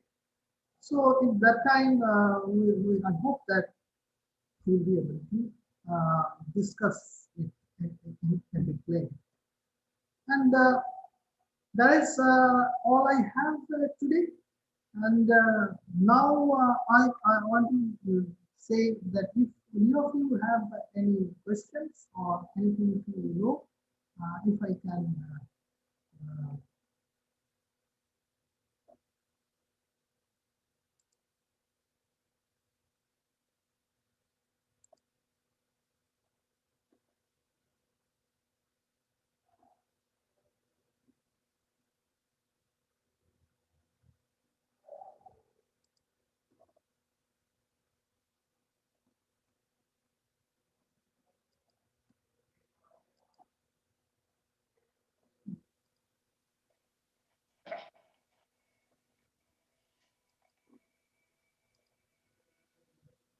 Any feedback? hello? Any feedback? Hello, I'm audible? Yes, you are Hello? audible. Any feedback? I mean, the students want to give any feedback? Hello?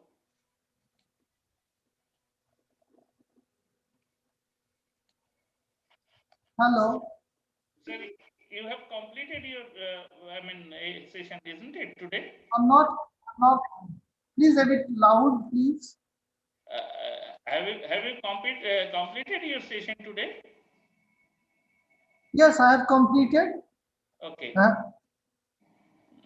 So I think you were the last speaker, and I think we have completed our today's proceedings, isn't it? Yes, I have completed my proceedings. Okay, thank you. It's a very informative one. I was particularly the discussion what you had, so it is very relevant in today's context. So we are extremely thankful to you. Please send some, MCQ. Say 3-4 MCQs per session that you send me. You mail me afterwards. Okay. So that on the last day, we will have an evaluation session. So the students will be evaluated, how they have understood and how they were attentive. Okay. So with this request, so let us thank from all of us. Yes, sir. So I am open for any question from anybody. If any of the participant has any question, I can answer. Participants one by one, if you wish, you can put forward the questions.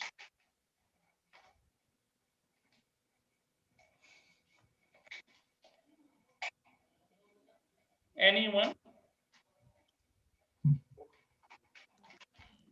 Thank you, but it is really very much relevant what you have. Yes. Yes, Avinash. Good evening, sir. Yes.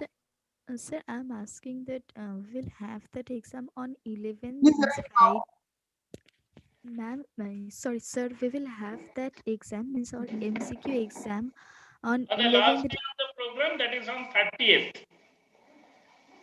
The exam is on 30th December, okay? you have got the first week's schedule. There would be the total, 4 weeks schedule, and after that, the last day of the program, you will have the examination. I hope you understood this. Okay. No, they are very worried about exam.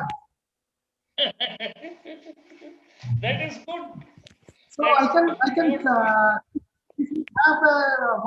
can send this whole presentation in WhatsApp. That can be shared with them if it is Yes, useful presentation to will them. be shared. Presentation will be shared to all of them. That is not a problem. Actually, it is there in the live streaming YouTube. So naturally, those who have registered, they can browse YouTube and also can see that the whole thing. Okay. And so our this internship for 4 weeks. As per the brochure, what we have declared, it is a 40 weeks session, 40-hour session. So naturally, all the days the session will not be conducted. So naturally, it will end, I hope, on the 30th. Okay. There are some speakers, they are still in the pipeline. They have not confirmed. Mostly the speakers have confirmed. And actually, when we work out with this, I think it will be up, it will be completed on 30th. Means 13th December, sir? Yes, yes. Okay, sir. Thank you. Okay. So, add a big hand to Dr.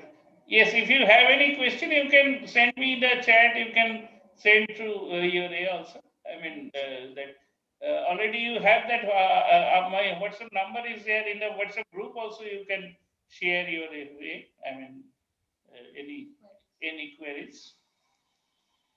Any other doubts? A big hand to Dr. Konad Bak. Okay. Thank you all. So let us end the meeting for today. It's a very creditable day, I hope, for all of us. Thank you very much.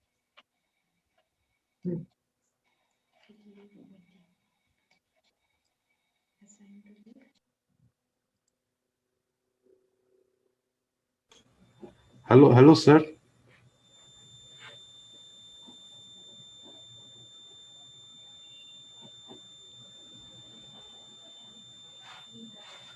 Hello.